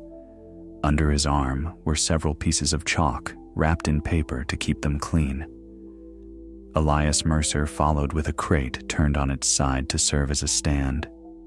Mrs. Hart brought a cloth and, without being asked, began wiping yesterday's faint marks from the slate as though preparing a proper surface were an act of respect. When the board was set at a comfortable height near the center, people's eyes naturally wandered toward it. A blank board had a quiet pull. It suggested that something would be made clear. Before Ashby could begin, however, another scent drifted through the park, weaving itself among the familiar smells of damp grass and laurel leaves. It was delicate and warm, carried on steam: jasmine, toasted rice, and something faintly citrus, as if sunlight had been brewed. Clara turned her head, and so did several others, drawn by the aroma with the same gentle curiosity that had welcomed lanterns days before. From the path near the west side, a traveling tea seller had set up a modest kettle on a small stand. The kettle's lid quivered softly, releasing thin, fragrant ribbons of steam into the cool morning air. The tea seller was a woman in a neat coat, her hair pinned back with practical elegance. She moved with the unhurried confidence of someone used to making a small space feel hospitable. A wooden box served as her counter, and beside it sat a tin of cups stacked carefully, their rims clean and bright. When she poured, the sound was soothing. A steady stream, a soft tap as cup met table, a gentle breath of steam escaping. Her name, shared without fuss when someone asked, was Mei Lin Zhou. "I have jasmine," Mei Lin said, lifting a tin lid for people to smell. "And toasted rice. It's simple tea, but it's warm." Her voice carried the calm cadence of someone who understood that warmth was not only a physical need. She did not shout to advertise. She simply poured, and the steam did the inviting for her. Elias stepped toward her first, not because he was thirsty, though he was, but because he recognized the practical importance of a new offering. "How much?" he asked quietly, ready to pay if needed. Malin considered him with a steady gaze that held both kindness and good sense. "If you have coins, you can give them," she said. "If you don't, you can carry a cup to someone who needs it. That is also payment." Elias nodded, appreciating the fairness of it. He took 2 cups carefully, one for himself, one for Clara, and carried them back toward the central lantern as though transporting something delicate. The steam curled upward, warming his face in small, gentle waves. Clara accepted her cup and breathed in the scent. The tea smelled like kitchens she remembered from childhood, where simple ingredients were treated with care. She took a sip and felt warmth spread through her chest, steady and uncomplicated. "It tastes like calm," she murmured, and Elias's mouth softened into a rare half-smile. The tea stand quickly became a meeting point. People paused there not only for warmth, but for conversation that did not revolve solely around supplies. The fog, which had begun to drift back in thin swaths, seemed to gather around Mayleen's kettle, as if drawn to the steam. It wrapped the area in a gentle hush, and within that hush, familiar faces began to reappear, as though the tea's scent had reached across the park and called names. Clara was the first to recognize someone she had not expected to see again so soon. A man approached the kettle with flour dust still clinging to his cuffs, his expression cautious until it softened into relief at the sight of the crowd's calm order. He was Mr. Sutter, a baker who had once delivered small loaves to Wren House on Sundays, always a day late and always apologetic. Clara had assumed he would have gone elsewhere, yet here he was, standing with his hands around a cup as if anchoring himself. "Miss Wren," he said when he saw her, his voice thick with recognition. "You're here." "I am," Clara replied simply. She did not dramatize her relief. She let it be plain. "And you?" He nodded. "I thought I'd lost half the neighborhood," he admitted. Then he looked past her and spotted Mrs. Hart, who raised her chin as if acknowledging a familiar standard of reliability. Mr. Sutter's shoulders eased further, as though the presence of known faces had stitched a tear in his day. Elias, meanwhile, spotted 2 dock workers he had not seen since the first morning. They approached with the cautious air of men who did not wish to intrude. Yet when Elias lifted a hand in greeting, their restraint melted into quiet gratitude. They spoke in low tones about the waterfront, about deliveries arriving, about work opportunities sorting supplies. "There's steady labor," one of them said. "Not much pay, but enough." Elias listened carefully, filing away the information with the same clarity he used for remembering the lost things table. A map, he realized, would not merely show routes. It would show possibilities. Ashby watched these reunions unfold with the small satisfaction of someone seeing a plan take shape. He did not rush the chalkboard work. He allowed the tea kettle to do its social work first, drawing people together, making the center feel less administrative and more communal. When conversation quieted naturally, he stepped to the slate board and lifted a piece of chalk. "We'll start simple," he said, voice low but carrying. "Where to get water, where bread is given, where the lost things table sits by the east hedge." As he spoke, he drew clean lines and wrote clear words, his handwriting steady and legible. Mrs. Hart stood beside him, correcting spacing with the precision of a woman who could not tolerate a crooked label. Clara watched the board, then began adding names beside places. "Mrs. Delaney, warm water," she said, and wrote it neatly. Mei Lin, tea. The act of placing names beside services made the map feel human rather than institutional. Elias stepped forward when Ashby drew the park's edge. "This path here," he said, pointing, "is calmer if you're carrying something heavy. The other gets crowded." He waited until Ashby nodded, then watched the chalk mark that turned his observation into shared knowledge. The board began to fill with simple truths: safe routes, meeting points, times, and the gentle agreements that made the village function.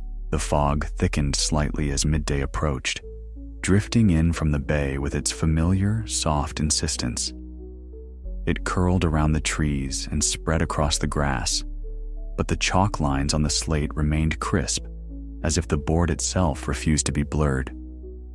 Clara noticed this with a small, private wonder. The fog softened everything: faces, distance, the far edge of the meadow. Yet the map held its clarity. It was a quiet kind of magic, not showy, but helpful. Guidance that stayed visible even when the world became muted. Mei Lin's tea steam rose beside the chalkboard in pale ribbons, and the scents of jasmine and toasted rice mingled with bay leaves and damp grass. People gathered to read the slate, cups in hand, speaking softly about where they might go next. "My cousin is near the south corner," someone said, tracing a finger in the air near a chalked note. "There's work at the waterfront," another murmured, eyes brightening. Each sentence sounded less like complaint and more like planning. Clara found herself standing beside Elias near the slate, watching a woman point to the lost things table note and then smile as if remembering she had left her father's spectacles there. "It's working," Clara said quietly. "Not just the board, everything." Elias nodded, his gaze moving from the board to the tea kettle to the clusters of people speaking in gentle tones. "It's like the city is finding its own language again," he replied. Ashby, hearing them, stepped back from the slate and handed the chalk to Mrs. Hart, who accepted it with a look of solemn responsibility. "Tomorrow," Ashby said, voice calm, "we'll add what people ask for most: rooms, shared rentals, work that lasts." He glanced toward Mei Lin, who was pouring another cup, her movements steady as breath. "And we'll keep a place here for warmth that draws people back." Mei Lin looked up at the mention of tomorrow and inclined her head slightly, as if agreeing to an appointment. "I will bring more tea," she said, not as a promise meant to impress, but as a practical continuation. "If I can." As the afternoon moved forward, the tea stand and the chalkboard remained side by side. Steam and guidance, comfort and direction. Clara felt the day settle into a gentle confidence. People were not only surviving, they were reconnecting. The fog continued to drift in, softening the park's edges, but the slate's chalk lines held firm, and familiar faces kept appearing as if drawn by the simple warmth of tea and the quiet assurance of a map. Before the light shifted toward evening, Ashby touched the slate board's wooden frame and looked at Clara and Elias with his attentive calm. "When the morning distribution begins," he said, "meet me here again. We'll see what new questions arrive with the day, and we'll make room for their answers." His gaze moved briefly to the tea kettle, then back to them. "And if someone you know is still missing, tell me their name. Names belong on maps too." Clara held her warm cup between her palms and felt the truth of that settle gently into her thoughts. Elias nodded once, already rehearsing the faces he would ask after. The invitation was quiet and steady, like the steam rising from Mei Lin's kettle, an assurance that tomorrow would bring its own small work, and that the village would meet it together.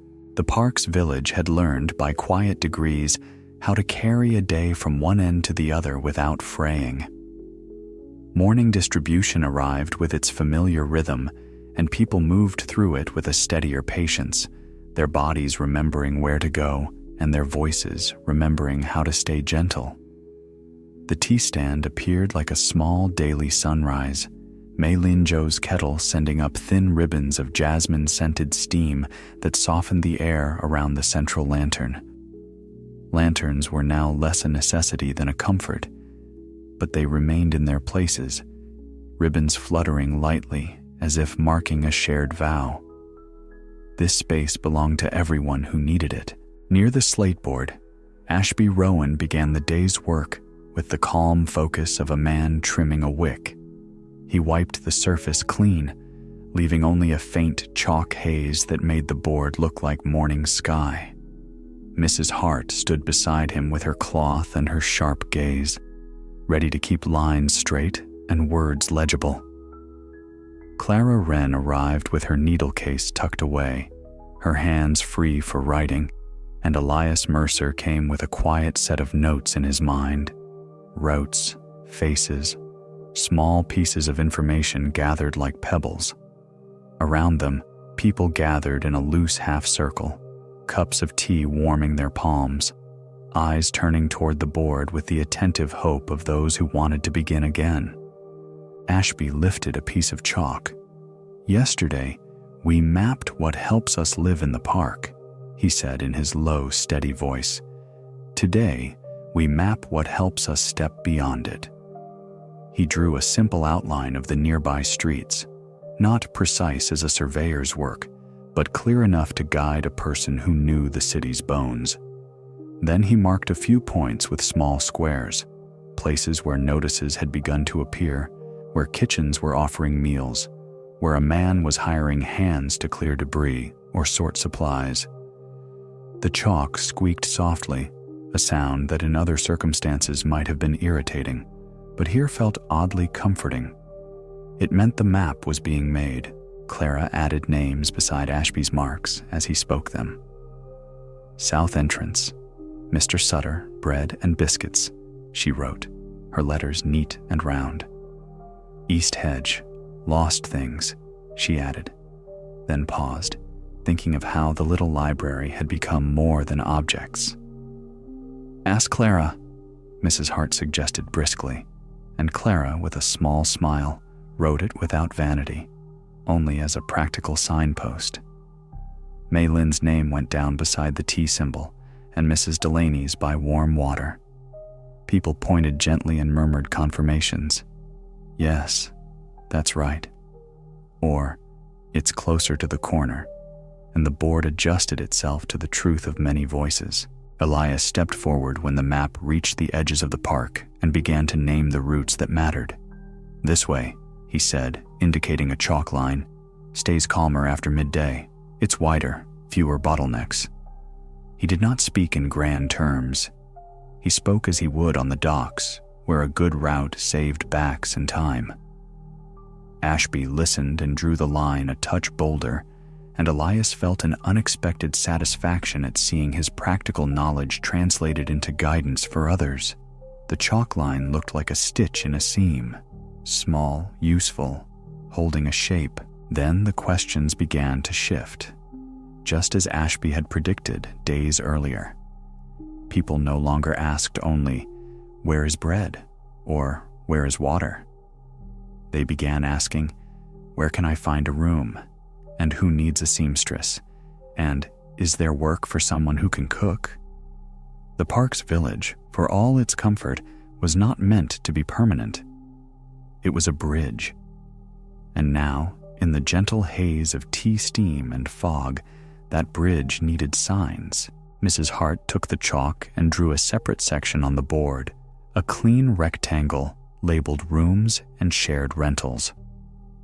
"We will not list rumors," she said, her tone firm but kind. "Only what we can confirm." Clara nodded, appreciating the protective nature of that rule. A few people stepped forward to offer information: an aunt with a spare corner of a flat, a family willing to share rent if another couple could contribute steady wages, a landlord known for fair dealing. Elias listened carefully, asking simple, clarifying questions, not prying, only ensuring accuracy. Which street? He would ask. How many people? Any stairs? His practical attention made the information feel safer to share. Ashby added another section, work and useful hands. Under it, Clara wrote in tidy lines, sorting supplies, waterfront, clearing paths, South End, cooking in groups, ask Mei Lin.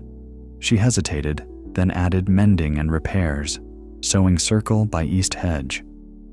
The words looked plain, but to those who read them, they were openings, ways to re-enter life with dignity. As the board filled, the fog thickened outside the half-circle of people, drifting through the trees and softening the far edge of the meadow into a pale blur. It was the familiar San Francisco fog, cool and persistent, yet it did not feel oppressive. It felt like a curtain drawn for quiet focus, isolating the map and its readers in a gentle pocket of attention. Clara noticed, as she had the day before, that the chalk lines remained crisp. The fog made distant faces hazier, but the board stayed clear, as if the act of recording shared knowledge gave it a small protection.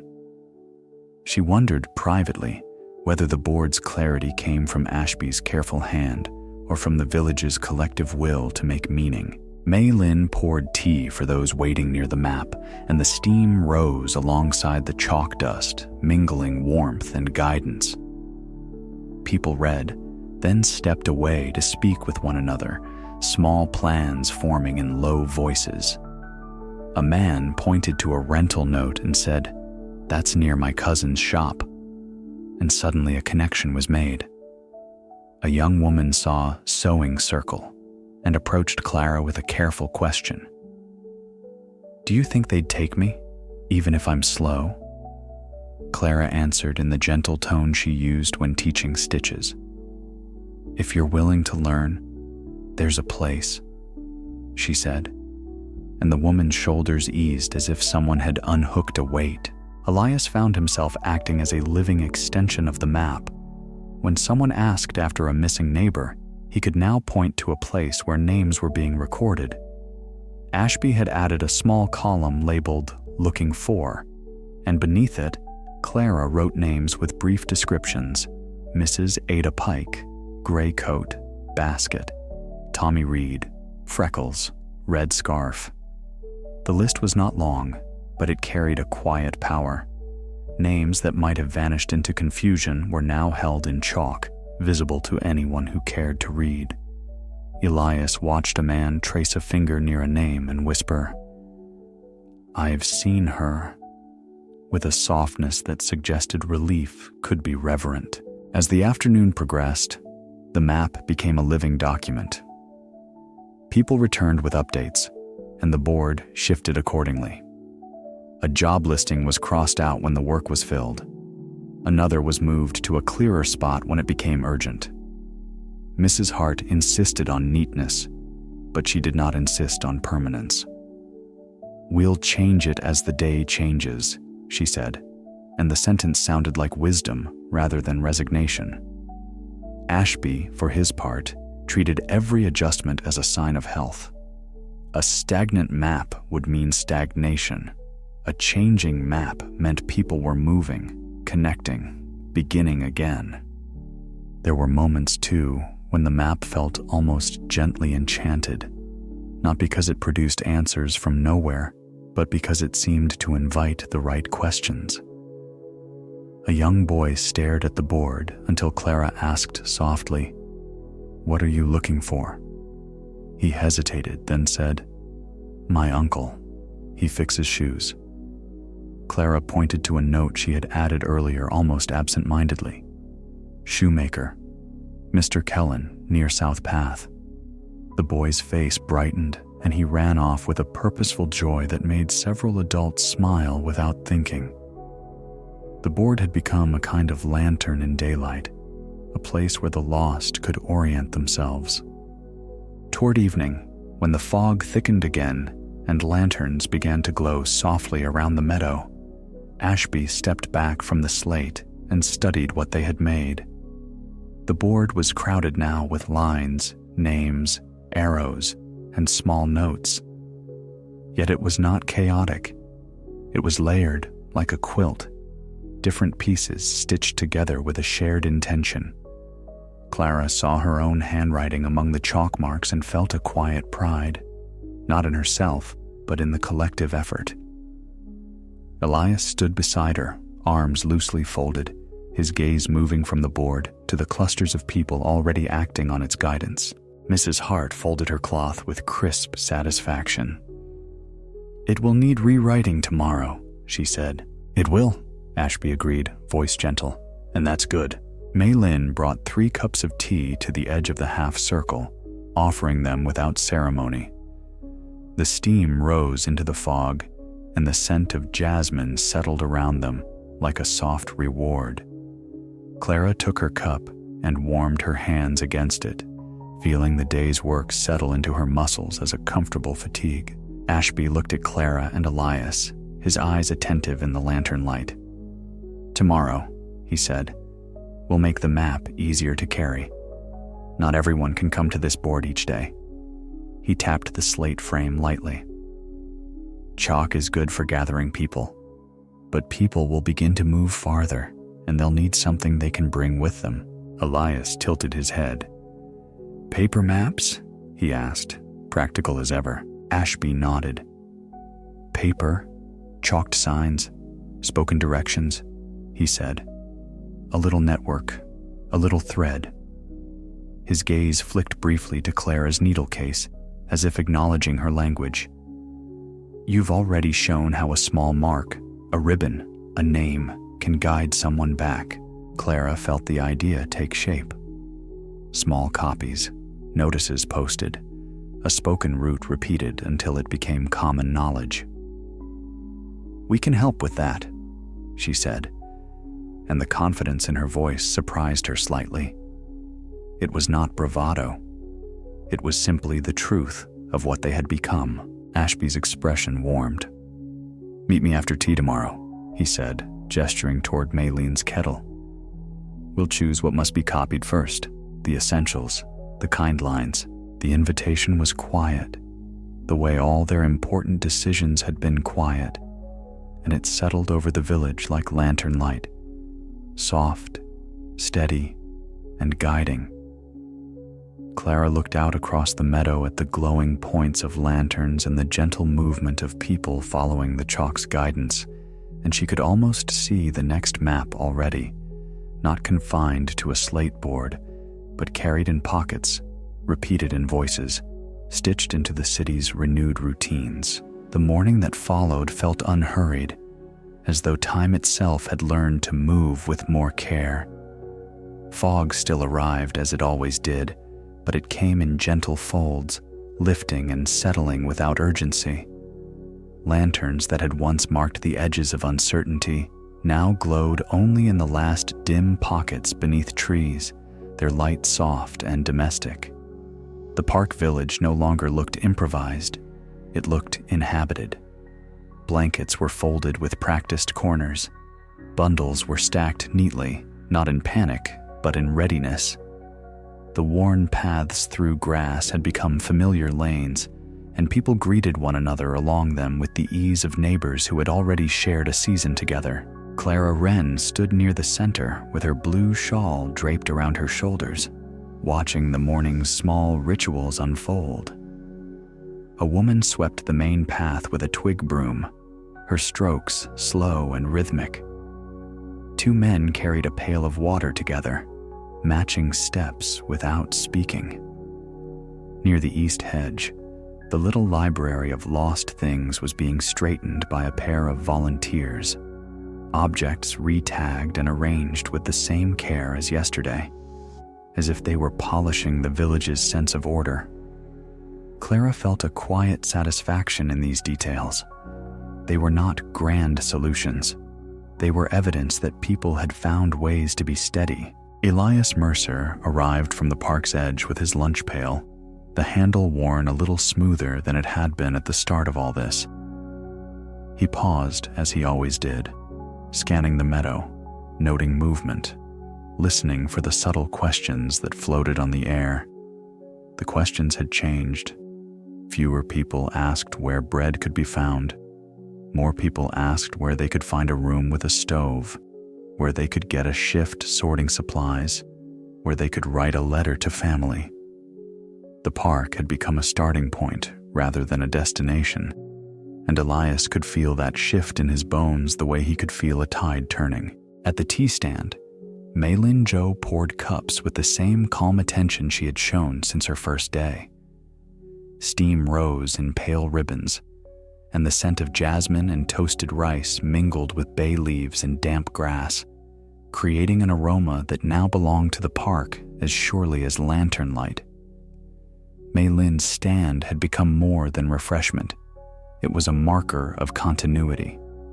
People stopped there to say, "I found my cousin," or "I have work tomorrow," and the simple act of speaking these sentences aloud seemed to solidify them.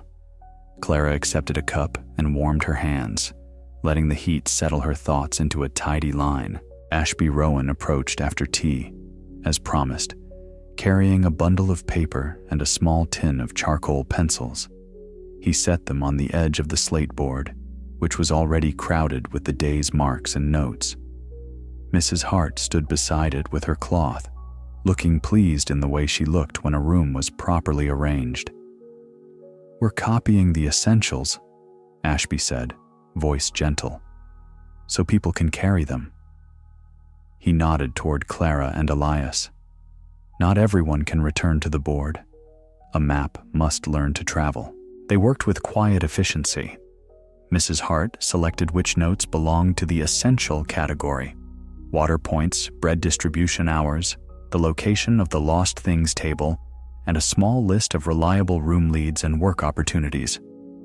Clara copied these onto smaller sheets in her neat handwriting, careful to keep letters clear and spacing generous so tired eyes could read.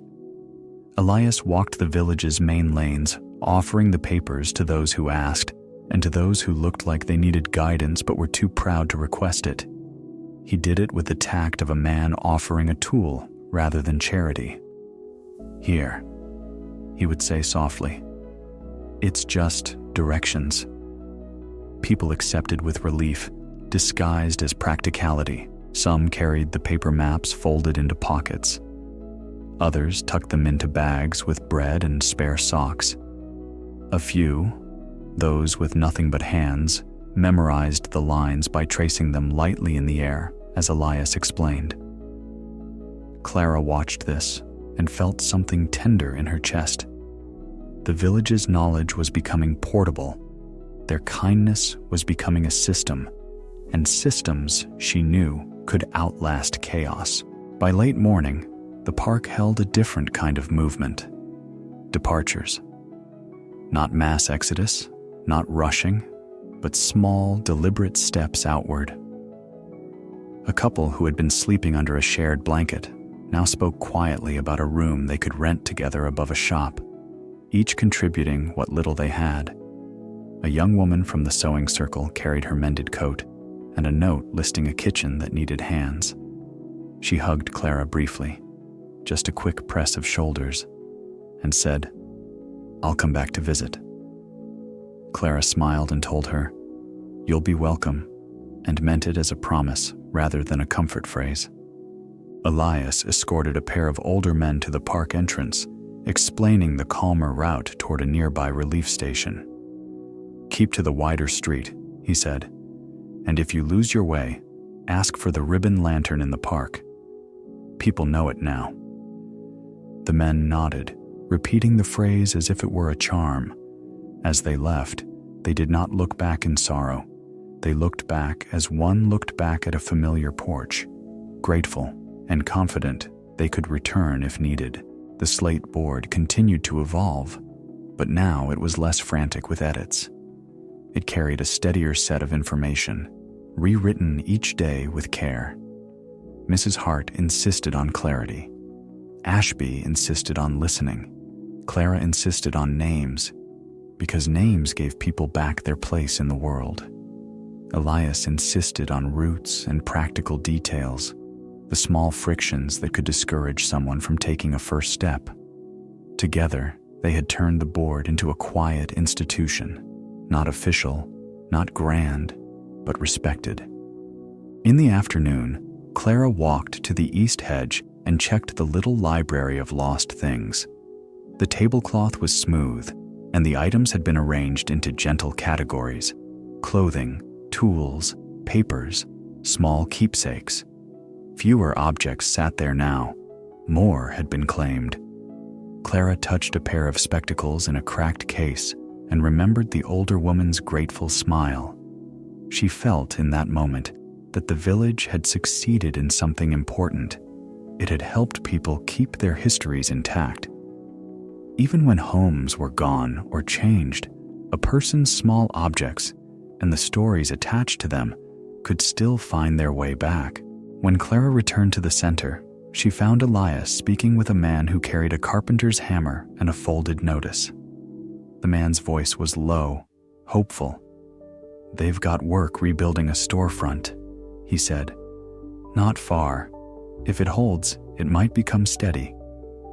Elias nodded and made a note on the slate board, then turned to Clara. "More of these every day," he said quietly. "Work that lasts longer than a single shift," Clara nodded. "And more people leaving with a plan," she replied, watching a small family fold their blanket with care, as if closing the chapter of a temporary home. As evening approached, the fog returned in a familiar drift, and lanterns began to glow again, not because the park was frightened of darkness, but because lantern light had become part of the village's texture. Mei Lin poured the last round of tea with a serene patience. Mrs. Delaney ladled warm water and smiled at newcomers without needing to ask their story. The sewing circle gathered for one final round of mending, not out of urgency, but out of habit. Ashby Rowan stood near the ribbon-marked lantern, watching the constellation of lights settle into place across the meadow. He looked less like a visitor now, and more like a caretaker of the village's quiet traditions. When Clara and Elias joined him, he did not praise them. He simply acknowledged what had been built. "You've made a morning out of steady light," he said softly. "Not bright enough to blind anyone, not dim enough to lose the way. Just steady." Clara's fingers found the edge of her blue shawl, rubbing the fabric once between thumb and forefinger. Elias rested his hand on the lunch pail handle, the familiar anchor of his work. Around them, the park hummed with calm voices and soft footsteps, and the air smelled of tea steam and bay leaves, as if the city were learning a new recipe for itself. Mrs. Hart approached with her notes tucked under her arm. "We'll keep the board up," she said briskly, though her eyes were warm. "Even if fewer people remain, there will always be someone who needs directions." Ashby nodded. "And there will always be someone who can give them," he replied. A gentle silence followed, filled by the quiet clink of Mei Lin's cups and the soft hiss of a lantern wick settling. Clara looked out across the meadow and realized that the village had already begun to transform into something else. Not a camp, but a network. People would carry the map in pockets and memory. They would carry the habit of sharing warmth, of naming places, of making room for one another. The park would remain as a reference point, a shared porch, while the city slowly resumed its larger shape. Ashby turned slightly toward Clara and Elias, his voice calm and practical. "Tomorrow," he said, "some of the notice boards beyond the park will need fresh chalk. The city will begin posting new signs: work, rooms, kitchens, clinics. The question will be, who keeps them kind and clear?" Clara felt the invitation before it was fully spoken, like a thread lifted toward a needle. Elias's gaze sharpened with recognition of the next task. Ashby gestured toward the slate board, then toward the paths leading out of the park. "If you're willing," he added, "meet me by the west gate after tea. We'll take chalk, paper, and steady hands, and will help the city remember how to guide its own people. Clara nodded first, the answer simple in her. Elias nodded after, as if sealing the agreement with his quiet steadiness. The lantern's yellow ribbon fluttered lightly in the fog, and the steady light around them seemed to affirm the plan, not as a grand mission, but as the next sensible step in a city being gently mended.